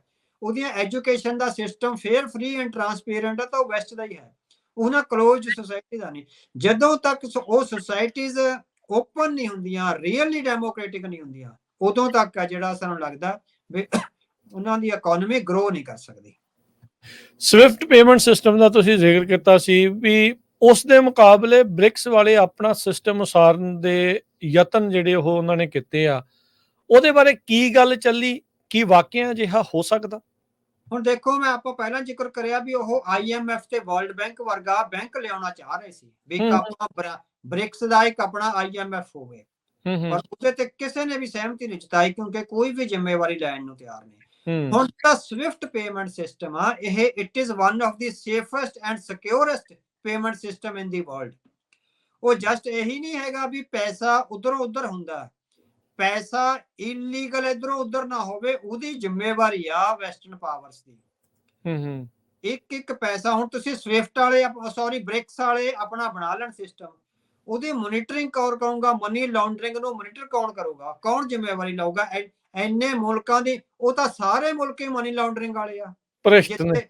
ਜਿੱਥੇ ਡਰੱਗਸ ਹੈ, ਜਿੱਥੇ ਕਰਪਸ਼ਨ ਆ, ਜਿੱਥੇ ਟੈਰਰਿਜ਼ਮ ਹੈ, ਜਿੱਥੇ ਆਰਗੇਨਾਈਜ਼ਡ ਕ੍ਰਾਈਮ, ਹੁਣ ਰਸ਼ੀਆ ਵਿੱਚ ਸਭ ਤੋਂ ਵੱਡਾ ਆਰਗੇਨਾਈਜ਼ਡ ਕ੍ਰਾਈਮ ਰਸ਼ੀਆ ਦਾ, ਫਿਰ ਇਥੋਪੀਆ ਦਾ, ਸਾਰੇ ਸਾਊਥ ਅਫਰੀਕਾ ਦਾ ਪਿਛਲਾ ਰਾਸ਼ਟਰਪਤੀ ਆ ਸਭ ਤੋਂ ਵੱਧ ਕਰਪਸ਼ਨ ਦੇ ਚਾਰजेस ਵਿੱਚ ਫਸਿਆ ਹੋਇਆ ਸੀ। And it is going to be a failed state. ਉਹ ਫੇਲਡ ਸਟੇਟ ਆ ਸਾਊਥ ਅਫਰੀਕਾ, ਇੱਕ ਫੇਲਡ ਸਟੇਟ ਐਲਾਨ ਹੋ ਚੁੱਕਿਆ ਹੈ। ਉਹ ਉੱਥੇ ਕਿੰਨਾ ਆਰਗੇਨਾਈਜ਼ਡ ਕ੍ਰਾਈਮ ਆ, ਮਨੀ ਕਿੰਨੀ ਅੱਗੇ ਪਿੱਛੇ ਹੁੰਦੀ ਆ। ਇਹ ਤਾਂ ਜੇ ਅਮਰੀਕਾ ਤੇ ਵੈਸਟਰਨ ਪਾਵਰਸ ਦੀ ਜਿਹੜੀ ਸਵਿਫਟ ਦੇ ਥਰੂ ਇੱਕ ਨਜ਼ਰ ਰੱਖੀ ਹੋਈ ਆ ਵੀ ਉਹਦੇ ਕਰਕੇ ਮਨੀ ਲਾਂਡਰਿੰਗ ਬਹੁਤ ਘੱਟ ਹੈ। ਤੁਸੀਂ ਇੱਕ ਵਾਰੀ ਟੁੱਟ ਕੇ ਦੇਖੋ ਇਸ ਚੱਕਰ ਚੋਂ, ਹਨਾ। ਤੁਹਾਡੀ ਇੰਨੇ ਜ਼ਿਆਦਾ ਕੋਲਾਸ ਪਾਉਣੇ ਆ ਨਾ, ਅਗਲਿਆਂ ਨੇ ਬੈਂਕਾਂ ਦੇ ਬੈਂਕ ਲੁੱਟ ਲੈਣੇ। ਸਾਡੇ ਕੋਲ ਇੱਕ ਇੰਸਟੈਂਸ ਆਇਆ ਸੀਗਾ ਅੱਜ ਤੋਂ 10-12 ਸਾਲ ਪਹਿਲਾਂ ਦਾ, ਇੱਕ ਨਿਊਜ਼ ਹੈ। ਇਜ਼ਰਾਈਲ ਵਿੱਚ ਇੱਕ ਨੌਜਵਾਨ ਬੈਠਾ ਹੈ, ਇੰਜੀਨੀਅਰਿੰਗ ਦਾ, ਉਹਨੇ ਟੈਕਨੀਕਲ ਇੰਜੀਨੀਅਰਿੰਗ ਦਾ ਉਹਨੇ ਮਾਸਟਰਸ ਡਿਗਰੀ ਕਰੀ ਹੋਈ ਆ। ਇਜ਼ਰਾਈਲ ਵਿੱਚ ਬੈਠਾ ਉਹ ਲੰਡਨ ਦੇ bank of Japan the website ਨੂੰ ਹੈਕ ਕਰਨ ਲੱਗਿਆ ਹੋਇਆ ਸੀ। ਅੱਛਾ, ਬੈਠਾ ਇਜ਼ਰਾਈਲ ਵਿੱਚ, ਲੰਡਨ ਦੇ ਬੈਂਕ ਆਫ ਜਾਪਾਨ ਦੇ ਹੈੱਡ ਆਫਿਸ, ਜਿਹੜਾ bank of Japan the head office ਆ, ਉਹਦੀ ਵੈਬਸਾਈਟ ਨੂੰ ਹੈਕ ਕਰਕੇ $500 ਮਿਲੀਅਨ ਟ੍ਰਾਂਸਫਰ ਕਰਨ ਲੱਗਿਆ ਸੀਗਾ। ਵਿਦਿਨ ਮਿੰਟਸ ਫੜ ਲਿਆ ਉਹਨਾਂ ਨੇ, ਹਨਾ। ਵਿਦਿਨ ਮਿੰਟਸ, ਮਤਲਬ ਕਿ ਇੱਥੋਂ ਲੰਡਨ ਵਾਲਿਆਂ, ਕਿਉਂਕਿ ਉਹਨਾਂ ਦਾ ਸਿਸਟਮ ਬਹੁਤ ਸੇਫ ਐਂਡ ਸਿਕਿਉਰ ਆ, ਬਿਲਕੁਲ। ਉਹ ਤਾਂ ਨਿਗਾਹ ਰੱਖਦੇ ਆ ਵੀ ਕੋਈ ਹੈਕ ਕਰਕੇ ਵੜ ਕਿੱਦਾਂ ਜਾਵੇ ਉਹਨਾਂ ਦੇ ਸਿਸਟਮ ਵਿੱਚ ਨਾ। ਸੋ ਇੱਕਦਮ ਜਦੋਂ ਉਹਨਾਂ ਨੂੰ ਲੱਗਿਆ ਵੀ ਇੰਟਰੂਜ਼ਨ ਹੋ ਰਿਹਾ, ਲੰਡਨ ਵਾਲਿਆਂ ਨੇ ਇਜ਼ਰਾਈਲ ਨੂੰ ਇਨਫੋਰਮ ਕਰਿਆ ਔਰ ਇਜ਼ਰਾਈਲ ਨੇ ਐਨ ਪਿਨ ਪੁਆਇੰਟ ਕਰਕੇ ਇੱਕਦਮ ਗ੍ਰੈਬ ਕਰ ਲਿਆ, ਨਾਲ ਹੀ ਫੜ ਲਿਆ, ਬਿਲਕੁਲ ਫੜ ਲਿਆ ਨਾ। ਇਸੇ ਤਰ੍ਹਾਂ ਦਾ ਇੱਕ ਇੰਸਟੈਂਸ ਹੋਇਆ, ਤੁਸੀਂ ਦੇਖੋ, ਜਿਹੜੀ ਸੀਰੀਆ ਵਿੱਚ ISIS ਜਥੇਬੰਦੀ ਸੀ ਨਾ, ਕੰਮ ਕਰਦੀ ਸੀ, ਖਾੜਕੂ ਜਥੇਬੰਦੀ ਜਾਂ ਅੱਤਵਾਦੀ ਜਥੇਬੰਦੀ, ਉਹਦਾ ਜਿਹੜਾ ਟਵਿੱਟਰ ਹੈਂਡਲ ਕਰਦਾ ਸੀ, ਬਹੁਤ ਦੇਰ ਕਿਸੇ ਨੂੰ ਨਹੀਂ ਪਤਾ ਲੱਗਿਆ, ਬਹੁਤ ਦੇਰ। ਸਭ ਤੋਂ ਬਹੁਤ, ਮਤਲਬ ਕਿ ਸਾਲਾਂ ਬੱਧੀ 3-4 ਸਾਲ ਉਹ ਮੁੰਡਾ ਨਾ ਟਵਿੱਟਰ ਹੈਂਡਲ ਉਹਦੇ ਕੋਲ ਸੀਗਾ, ਕਿਸੇ ਨੂੰ ਨਹੀਂ ਸੀ ਪਤਾ ਲੱਗਦਾ। ਇੰਗਲੈਂਡ ਦੀ ਇੰਟੈਲੀਜੈਂਸ ਨੇ ਉਹ ਬੰਦਾ ਫੜਿਆ, ਬੰਗਲੌਰ ਉੱਥੇ ਬੈਠਾ ਸੀਗਾ, ਕੇਰਲਾ ਬੈਠਾ ਸੀ। ਹੁਣ ਤੁਸੀਂ ਦੇਖੋ ਵੀ ਕਿੰਨਾ ਉਹਨਾਂ ਦਾ ਸਿਸਟਮ ਹੋਊਗਾ ਵੀ ਕੇਰਲਾ ਵਿੱਚ ਬੈਠਾ, ਇੱਕ ਪਿੰਡ ਵਿੱਚ ਬੈਠਾ ਮੁੰਡਾ, ਉਹਨਾਂ ਨੇ ਲੰਡਨ ਬੈਠਿਆਂ ਨੇ ਫੜ ਲਿਆ। ਇੰਡੀਅਨ ਪੁਲਿਸ ਨੂੰ ਉਹ ਲੈ ਗਏ, ਹੌਲੀ ਹੌਲੀ ਕਰ ਉਹਨੂੰ ਗੱਲਾਂ ਵਿੱਚ ਉਲਝਾ ਰੱਖਿਆ, ਗੱਲਾਂ ਵਿੱਚ ਲਾ ਕੇ ਟਵਿੱਟਰ ਦੀਆਂ ਗੱਲਾਂ ਵਿੱਚ ਐਨ ਪਿਨ ਪੁਆਇੰਟ ਤੇ ਜਾ ਕੇ ਉਹਨੂੰ ਐਗਜ਼ੈਕਟ ਫੜ ਲਿਆ। ਸੋ ਇਹ ਸਿਸਟਮ ਦੇ ਸੇਫੈਸਟ ਐਂਡ ਸਿਕਿਉਰੈਸਟ ਪੁਆਇੰਟ ਨੇ। ਸਵਿਫਟ ਦੇ ਮੁਕਾਬਲੇ ਤੁਹਾਡਾ ਆਪਣਾ ਪੇਮੈਂਟ ਤੁਸੀਂ ਉਸਾਰ ਲਓਗੇ, ਪਰ ਉਹਦੇ ਜਿਹੜੇ ਚੈਕਸ ਐਂਡ ਬੈਲੈਂਸਸ ਆ, ਉਹਦੇ ਵਿੱਚ ਜਿਹੜੀ ਸੇਫਟੀ ਆ, ਮਨੀ ਲਾਂਡਰਿੰਗ ਰੋਕਣੀ ਕਿੱਦਾਂ। ਹੁਣ HSBC ਨੂੰ ਮੇਰਾ ਖਿਆਲ ਲਗਭਗ $35-40 ਮਿਲੀਅਨ ਫਾਈਨ ਹੋਇਆ ਸੀ ਅਮਰੀਕਾ ਵਿੱਚ, ਕਿਉਂਕਿ ਈਰਾਨ ਤੋਂ ਕੁਝ ਟ੍ਰਾਂਜੈਕਸ਼ਨਸ ਗਈਆਂ ਸੀਗੀਆਂ ਬਾਹਰ, HSBC ਦੇ ਅਕਾਊਂਟਸ ਵਿੱਚ ਆਈਆਂ ਸੀ। ਜੇ ਅਮਰੀਕਾ ਹੁਣ ਅਮਰੀਕਾ ਵਿੱਚ ਬੈਠਾ ਹੋਇਆ ਈਰਾਨ ਦੀ ਤੇ ਸੀਰੀਆ ਦੀ ਇਲੀਗਲ ਟ੍ਰਾਂਜੈਕਸ਼ਨ ਨੂੰ ਮੋਨੀਟਰ ਕਰ ਸਕਦਾ, it means you can imagine what he can do, ਹਨਾ, ਵੀ ਉਹਦੀ ਕੈਪੇਬਿਲਿਟੀ ਕਿੰਨੀ ਆ। ਸੋ ਕੀ ਐਡੀ ਵੱਡੀ ਕੈਪੇਬਿਲਿਟੀ ਬ੍ਰਿਕਸ ਕੋਲ ਹੈਗੀ ਹੈ ਉਹਨਾਂ ਦੇ, ਕਿਉਂਕਿ ਸਿਸਟਮ ਦਾ ਉਹਨਾਂ ਦਾ ਹੋਣਾ, ਮਨੀ ਲਾਂਡਰਿੰਗ ਉਹਨਾਂ ਦੀ ਆਪਸੀ ਹੋਣੀ ਹੈ, ਪਰ ਉਹਨੇ ਵੈਸਟਰਨ ਇੰਟਰਸਟ ਨੂੰ ਵੀ ਹਰਟ ਕਰਨਾ। ਉਹ ਮਨੀ ਲਾਂਡਰਿੰਗ ਜਿਹੜੀ ਹੋਣੀ ਆ, ਆਰਗੇਨਾਈਜ਼ਡ ਕ੍ਰਾਈਮ ਹੋਣਾ ਜਿਹੜਾ, ਉਹ ਉਹਨਾਂ ਦਾ ਇੱਥੇ ਵੀ ਜਿਸ ਤਰ੍ਹਾਂ ਉਹਦੇ ਕਿਤੇ ਨਾ ਕਿਤੇ ਇਫੈਕਟ ਪੈਣੇ ਹੈਗੇ ਆ। ਸੋ ਸਵਿਫਟ ਦੇ ਮੁਕਾਬਲੇ ਜਿਹੜਾ ਪੇਮੈਂਟ ਸਿਸਟਮ ਆ, ਉਸਾਰਿਆ ਜਾ ਸਕਦਾ, ਪਰ ਉਹਦੀਆਂ ਜ਼ਿੰਮੇਵਾਰੀਆਂ, ਚੈਕਸ ਐਂਡ ਬੈਲੈਂਸ, ਉਹਦੀ ਸੇਫਟੀ, ਉਹਦੀ ਸਿਕਿਉਰਿਟੀ ਆ, ਬਹੁਤ ਵੱਡਾ ਕਾਰਜ ਆ। ਇਹਨੂੰ ਇਮੇਜਿਨ ਕਰਨਾ ਇੰਨਾ ਸੌਖਾ ਨਹੀਂ ਹੈ ਜਿੰਨਾ ਕਹਿ ਦੇਣਾ ਸੌਖਾ ਹੈ, ਜਿੰਨਾ ਕਹਿ ਦੇਣਾ ਸੌਖਾ। ਬਿਲਕੁਲ, ਵੱਡੀ ਗੱਲ ਤੇ ਇਹੀ ਆ ਵੀ ਕਹਿਣੀ ਤੇ ਕਥਨੀ ਦੇ ਵਿੱਚ ਜਿਹੜਾ ਉਹ ਚੀਜ਼ ਹੁੰਦੀ ਆ, ਕਰਕੇ ਕੌਣ ਦਿਖਾਉਂਦਾ, ਉਹ ਵੱਡੀ ਗੱਲ ਆ। ਅਗਲੀ ਅਵਤਾਰ ਸਿੰਘ ਜੀ, ਇਸ ਵਿੱਚ ਅੱਗੇ ਵੱਧਦੇ ਜਾਈਏ, ਬਹੁਤ ਸਾਰੇ ਨਵੇਂ ਮੁਲਕ ਇਸ ਗਰੁੱਪ ਵਿੱਚ ਸ਼ਾਮਲ ਹੋ ਰਹੇ ਆ, ਕੀ ਇਹਦੇ ਨਾਲ ਗਰੁੱਪ ਦੀ ਮਜ਼ਬੂਤੀ ਨਹੀਂ ਵੱਧਦੀ? ਬਿਲਕੁਲ ਨਹੀਂ ਵੱਧਦੀ, ਸਗੋਂ ਉਲਟ ਹੁੰਦਾ ਹੈ। ਠੀਕ ਹੈ, ਹਾਂ, ਜਿੰਨੇ ਵਧੀ ਜਾਣਗੇ ਉਨਾ ਇਹਨਾਂ ਵਿੱਚ ਜਿਹੜੀ ਹੈਗੀ ਆ ਡਿਫਲੈਕਸ਼ਨ ਔਰ ਕਮਜ਼ੋਰੀ ਹੁੰਦੀ ਜਾਊਗੀ। ਪਹਿਲਾਂ 5 ਮੁਲਕ ਸੀ ਜਦੋਂ ਇਨੀਸ਼ੀਅਲੀ ਸਟਾਰਟ ਹੋਇਆ, ਜਦੋਂ ਡਾਕਟਰ ਮਨਮੋਹਨ ਸਿੰਘ ਹੁੰਦੇ ਸੀ। ਬਹੁਤ ਸਾਲਾਂ ਬਾਅਦ 10 ਮੁਲਕ ਕਰੇ ਆ, ਬਹੁਤ ਸਾਲਾਂ ਬਾਅਦ 10 ਮੁਲਕ ਹੋਏ ਸੀਗੇ, ਕਿਉਂਕਿ ਉਹਨਾਂ ਨੂੰ ਪਤਾ ਸੀ, ਸਿਆਣੀ ਇਕਨੋਮਿਸਟ ਨੂੰ ਪਤਾ ਹੁੰਦਾ ਜਿੰਨੇ ਬੰਦੇ ਤੁਸੀਂ ਵਧਾਈ ਜਾਓਗੇ ਉਨੀ ਤੁਹਾਡੀ ਇਕਨੋਮੀ ਆ ਜਿਹੜੀ ਉਹ ਇੱਕ ਤਰ੍ਹਾਂ ਨਾਲ ਆਪਾਂ ਕਹਿ ਸਕਦੇ ਹਾਂ ਵੀ ਕਮਜ਼ੋਰ ਵਿਕਟ ਤੇ ਚਲੇ ਜਾਣੀ ਆ, ਤੁਹਾਡਾ ਗਰੁੱਪ ਕਮਜ਼ੋਰ ਵਿਕਟ ਤੇ ਚਲੇ ਜਾਣਾ। ਈਵਨ ਇਹ ਸਾਹਮਣਾ ਯੂਰਪੀਅਨ ਯੂਨੀਅਨ ਨੂੰ ਵੀ ਕਰਨਾ ਪੈ ਰਿਹਾ। ਇੱਥੇ ਵੀ ਆਵਾਜ਼ਾਂ ਉੱਠੀਆਂ ਵੀ ਉਹਨਾਂ ਦਾ ਇਨੀਸ਼ੀਅਲ ਇਹ ਸੀਗਾ ਵੀ ਜਿਹੜੇ 10-12 ਚੰਗੇ ਮੁਲਕ ਨੇ ਉਹਨਾਂ ਦੀ ਯੂਰਪੀਅਨ ਯੂਨੀਅਨ ਬਣਾਓ। ਹਲੇ ਵੀ ਆਵਾਜ਼ਾਂ ਉੱਠ ਰਹੀਆਂ ਨੇ ਵੀ ਤੁਸੀਂ ਉਹ ਹੋਰ ਮੁਲਕਾਂ ਨੂੰ ਜਿਹੜਾ ਲੈ ਰਹੇ ਹੋ ਇਹਦਾ ਬਹੁਤ ਵੱਡਾ ਭਾਰ ਪੈਣਾ ਹੈਗਾ ਬਾਕੀ ਦੇ ਮੁਲਕਾਂ ਤੇ। ਉਹਨਾਂ ਨੂੰ ਜਦੋਂ ਉਹ ਇਕਨੋਮੀਜ਼ ਜਿਹੜੀਆਂ ਗਰੀਬ ਇਕਨੋਮੀਜ਼ ਆ ਕੋਲਾਪਸ ਹੋ ਗਈਆਂ, ਤੁਹਾਨੂੰ ਬਹੁਤ ਵੱਡਾ ਇਕਨੋਮਿਕ ਬੇਲ ਆਊਟ ਦੇਣਾ ਪੈਣਾ, ਜਿੱਦਾਂ ਦਿੱਤਾ ਇਹਨਾਂ ਨੇ ਪਹਿਲਾਂ ਗ੍ਰੀਸ ਤੇ ਪੁਰਤਗਾਲ ਨੂੰ ਦਿੱਤਾ ਹੈਗਾ। ਜਿੱਦਾਂ ਹੁਣ ਯੂਰਪੀਅਨ ਯੂਨੀਅਨ ਚ ਵੀ ਇਹ ਆਵਾਜ਼ਾਂ ਨੇ ਵੀ ਹੋਰ ਮੁਲਕਾਂ ਨੂੰ ਨਾ ਵੀ ਤੁਸੀਂ ਵਿੱਚ ਵਾੜੋ। ਬ੍ਰੈਕਸਿਟ ਇਸੇ ਆਈਡੀਆ ਚੋਂ ਨਿਕਲਿਆ, ਬਾਹਰ ਨਿਕਲਿਆ। ਹਾਂਜੀ ਹਾਂਜੀ, ਯੂਕੇ ਇਸੇ ਆਈਡੀਆ ਚੋਂ ਬਾਹਰ ਨਿਕਲਿਆ ਵੀ ਕੱਲ ਨੂੰ ਇੰਨੀ ਵੱਡੀ ਯੂਨੀਅਨ ਕੋਲਾਪਸ ਹੁੰਦੀ ਆ ਸਾਡੇ ਤੇ, ਕਿਉਂਕਿ ਇੱਕ ਵੱਡਾ ਮੈਂਬਰ ਸੀਗਾ ਯੂਕੇ ਯੂਰਪੀਅਨ ਯੂਨੀਅਨ ਦਾ, ਉਹਨੂੰ ਇੰਨੀ ਵੱਡੀ ਬੇਲ ਆਊਟ ਕਰਨੀ ਬਹੁਤ ਔਖੀ ਹੁੰਦੀ ਆ ਭਾਜੀ, ਹਨਾ। ਸੋ ਇਹ ਜਿੰਨੇ ਮੈਂਬਰ ਵਧੀ ਜਾਂਦੇ ਆ, ਜਿਹੜੇ ਯੂਨੀਅਨ ਦੇ ਪ੍ਰਧਾਨ ਮੈਂਬਰ ਨੇ ਉਹਨਾਂ ਦੀ ਜ਼ਿੰਮੇਵਾਰੀ ਵਧਦੀ ਜਾਂਦੀ। ਕਿ ਭਾਰਤ ਕਰ ਦੂਗਾ ਬੇਲ ਆਊਟ, ਕਿ ਚਾਈਨਾ ਰਸ਼ੀਆ ਕਰ ਦੂਗਾ ਬੇਲ ਆਊਟ? ਜੇ ਇਥੋਪੀਆ, ਵੈਨਜ਼ੂਏਲਾ, ਬ੍ਰਾਜ਼ੀਲ ਇਹ ਸਾਰੀਆਂ ਫੇਲਡ ਸਟੇਟ ਆ, ਸਾਊਥ ਅਫਰੀਕਾ, ਉਹਨਾਂ ਨੇ ਇੱਕ ਵਾਰੀ ਜਿਹੜਾ ਇਹਨਾਂ ਦਾ ਬੈਂਕ ਬਣਨਾ ਉਹਦੇ ਚੋਂ 10-15-20 ਬਿਲੀਅਨ ਡਾਲਰ ਦਾ ਕਰਜ਼ਾ ਲੈ ਕੇ ਮੁੜ ਕੇ ਕਹਿਣਾ ਵੀ ਅਸੀਂ ਨਹੀਂ ਦਿੰਦੇ, ਤੁਸੀਂ ਕਰ ਲਓਗੇ, ਹਨਾ। ਸੋ ਚੈਕਸ ਐਂਡ ਬੈਲੈਂਸਿਸ, IMF ਜੇ ਕਰਜ਼ਾ ਦਿੰਦੀ ਆ ਉਹਦੇ ਚੈਕਸ ਐਂਡ ਬੈਲੈਂਸਿਸ ਆ, ਹਨਾ। ਉਹ ਕਿਸੇ ਟ੍ਰਾਂਸਪੇਰੈਂਟ ਵੇ ਨਾਲ ਪੈਸੇ ਦਿੰਦੀ ਆ ਤੇ ਟ੍ਰਾਂਸਪੇਰੈਂਟ ਵੇ ਨਾਲ ਹੀ ਵਾਪਸ ਲੈ ਲੈਂਦੀ ਹੈਗੀ ਆ। ਸੋ ਉਹਨਾਂ ਦਾ ਇੱਕ ਸਿਸਟਮ ਇਨ ਪਲੇਸ ਆ। ਸੋ ਜਿੰਨੇ ਮੁਲਕ ਵੱਧ ਜਾਣਗੇ ਬ੍ਰਿਕਸ ਵਿੱਚ, ਉਹ ਉਹਨਾਂ ਦੀ ਕਮਜ਼ੋਰੀ ਨੂੰ ਦਰਸਾਉਣਗੇ। ਉਹ ਬਹੁਤ ਥੋੜੇ ਮੁਲਕ ਚਾਹੀਦੇ, 8-10 ਮੁਲਕਾਂ ਤੋਂ ਵੱਧ ਨਹੀਂ ਚਾਹੀਦਾ ਜੇ ਉਹਨਾਂ ਨੇ ਸਕਸੈਸ ਹੋਣ ਦਾ ਸੋਚਣਾ ਹੈ। ਯੂਰਪੀਅਨ ਯੂਨੀਅਨ ਇਸ ਜਿਹੜੀ ਇਸ ਸਥਿਤੀ ਆ ਉਹਦੇ ਨਾਲ 2-4 ਹੋ ਰਹੀ ਆ, ਕਿਉਂਕਿ ਜਰਮਨੀ ਐਂਡ ਫਰਾਂਸ ਆ ਜਿਹੜੀਆਂ ਬਹੁਤ ਵੱਡੀਆਂ ਇਕਨੋਮੀਜ਼ ਹੈਗੀਆਂ, ਤੇ even Italy, Denmark, Switzerland, Holland, Sweden ਤੇ ਇਹ ਜਿਹੜੀਆਂ ਇਹ ਸਕੈਂਡੇਵੀਅਨ ਕੰਟਰੀਜ਼ ਆ, ਇਹ ਬਹੁਤ ਵੱਡੀ ਬੇਲ ਆਊਟ ਦੇ ਸਕਦੀਆਂ ਅੱਜ ਵੀ, ਹਨਾ। ਸੋ ਉਹ ਜ਼ਿੰਮੇਵਾਰ ਡੈਮੋਕ੍ਰੇਸੀਜ਼ ਨੇ। ਪਰ ਜਿਹੜਾ ਹੈ ਕਿ ਵੀ ਜਦੋਂ ਬ੍ਰਿਕਸ ਵਾਲੇ ਇਦਾਂ ਵਧਾਉਂਦੇ ਜਾਣਗੇ, ਮੈਨੂੰ ਲੱਗਦਾ ਇਹ ਆਪਣੇ ਭਾਰ ਨਾਲ ਹੀ ਟੁੱਟੂਗਾ। ਯੂਰਪੀਅਨ ਯੂਨੀਅਨ ਸਾਹਮਣੇ ਸੰਕਟ ਹੈਗਾ, ਉਹ ਕਿਉਂਕਿ ਫੇਰ ਵੀ ਟ੍ਰਾਂਸਪੇਰੈਂਟ ਨੇ, ਫੰਡਿੰਗ ਕਰ ਲੈਂਦੇ ਆ, ਉਹ ਕਿਸੇ ਨਾ ਕਿਸੇ ਤਰ੍ਹਾਂ ਹਾਲੇ ਤੱਕ ਚੱਲਦੇ ਜਾ ਰਿਹਾ। ਹੁਣ ਉਹਨਾਂ ਵਿੱਚ ਇਹ ਆ ਰਿਹਾ ਵੀ ਬੇਲਾਰੂਸ, ਹੰਗਰੀ, ਕਰੋਸ਼ੀਆ ਤੇ ਜਿਹੜਾ ਈਵਨ ਚੈਕ ਐਂਡ ਸਲੋਵਾਕੀਆ ਵੀ ਇਹਨਾਂ ਦੀ ਲੋੜ ਨਹੀਂ ਸੀ, ਪੋਲੈਂਡ ਦੀ ਵੀ ਲੋੜ ਨਹੀਂ ਹੈਗੀ। ਸੋ ਉਹ ਇੰਨੀਆਂ ਜ਼ਿਆਦਾ ਸਕਸੈਸਫੁਲ ਡੈਮੋਕ੍ਰੇਸੀਜ਼ ਨਹੀਂ ਹੈਗੀਆਂ ਇਹ ਕੰਟਰੀਜ਼। ਜਿਹੜੀਆਂ ਸਕਸੈਸਫੁਲ ਡੈਮੋਕ੍ਰੇਸੀਜ਼ ਨੇ ਉੱਥੇ ਇਕਨੋਮਿਕਲੀ ਕਰਪਸ਼ਨ ਹੁੰਦੀ ਆ, ਉਹ ਕਰਪਸ਼ਨ ਆ ਜਿਹੜੀ ਹਾਇਰ ਸਟੈਂਡਰਡਸ ਤੱਕ, ਈਵਨ ਜਿੱਦਾਂ ਪ੍ਰਾਈਮ ਮਿਨਿਸਟਰ ਲੈਵਲ ਤੱਕ ਹੁੰਦੀ ਆ। ਉਹਦੇ ਨਾਲ ਫਿਰ ਜਿਹੜਾ ਬਜਟ ਦਾ ਘਾਟਾ ਉਹ ਲਗਾਤਾਰ ਵੱਧਦਾ ਜਾਂਦਾ ਜਦੋਂ ਕਰਪਸ਼ਨ ਹੁੰਦੀ ਹੈਗੀ ਆ। ਸੋ ਉਹ ਚਾਹੁੰਦੇ ਆ ਵੀ ਟ੍ਰਾਂਸਪੇਰੈਂਟ ਇਕਨੋਮੀਜ਼ ਆ ਜਿਹੜੀਆਂ ਉਹ ਸਾਡੇ ਵਿੱਚ ਆਉਣ। ਸੋ ਜਿੰਨੀਆਂ ਟ੍ਰਾਂਸਪੇਰੈਂਟ ਇਕਨੋਮੀਜ਼ ਆਉਣਗੀਆਂ ਤੇ ਜਿੰਨੀਆਂ ਥੋੜੀਆਂ ਹੋਣਗੀਆਂ, ਉਨੀ ਗਰੁੱਪ ਦੀ ਮਜ਼ਬੂਤੀ ਜ਼ਿਆਦਾ ਰਹੂਗੀ। ਜਿਹੜਾ G7 ਆ, ਹੋਰ ਜਿਹੜੇ ਉਹ ਛੋਟੇ ਆ ਤੇ ਸਟਰੋਂਗ ਆ।